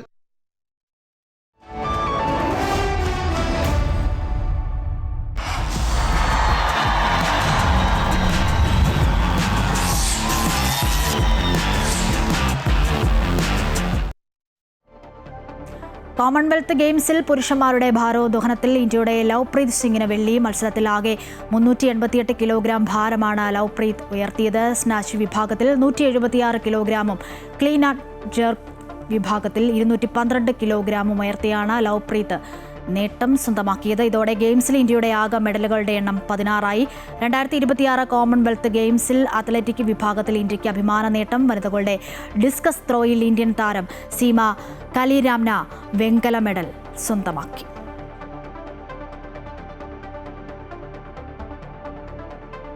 Gold miss ਹੋਇਆ ਜੀ, ਆਪਣਾ ਬੰਦੇ ਨੂੰ ਹੁੰਦਾ ਤਾਂ ਹੈਗਾ ਜੀ, ਆਪਣਾ ਗੋਲਡ ਮਿਸ ਹੋ ਗਿਆ, ਦੁੱਖ ਤਾਂ ਹੁੰਦਾ ਹੀ ਹੈ ਜੀ। ਚਲੋ ਹੁਣ ਨਾ ਆਉਣ ਵਾਲੇ ਕੰਪੀਟੀਸ਼ਨ ਤੇ ਵਧੀਆ ਕਰਾਂਗੇ ਜੀ, ਏਸ਼ੀਅਨ ਗੇम्स ਤੇ ਜੀ।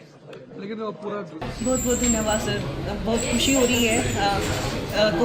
फर्स्ट कॉमनवेल्थ था और ब्रोंज मेडल हासिल किया है।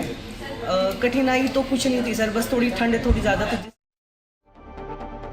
ഇതോടെ ഗുഡ് മോർണിംഗ് കേരളം പൂർണ്ണമാകുന്നു. കൂടുതൽ വാർത്തകൾക്കായി അമൃത ന്യൂസിന്റെ യൂട്യൂബ് ചാനൽ സന്ദർശിക്കുക. നമസ്കാരം.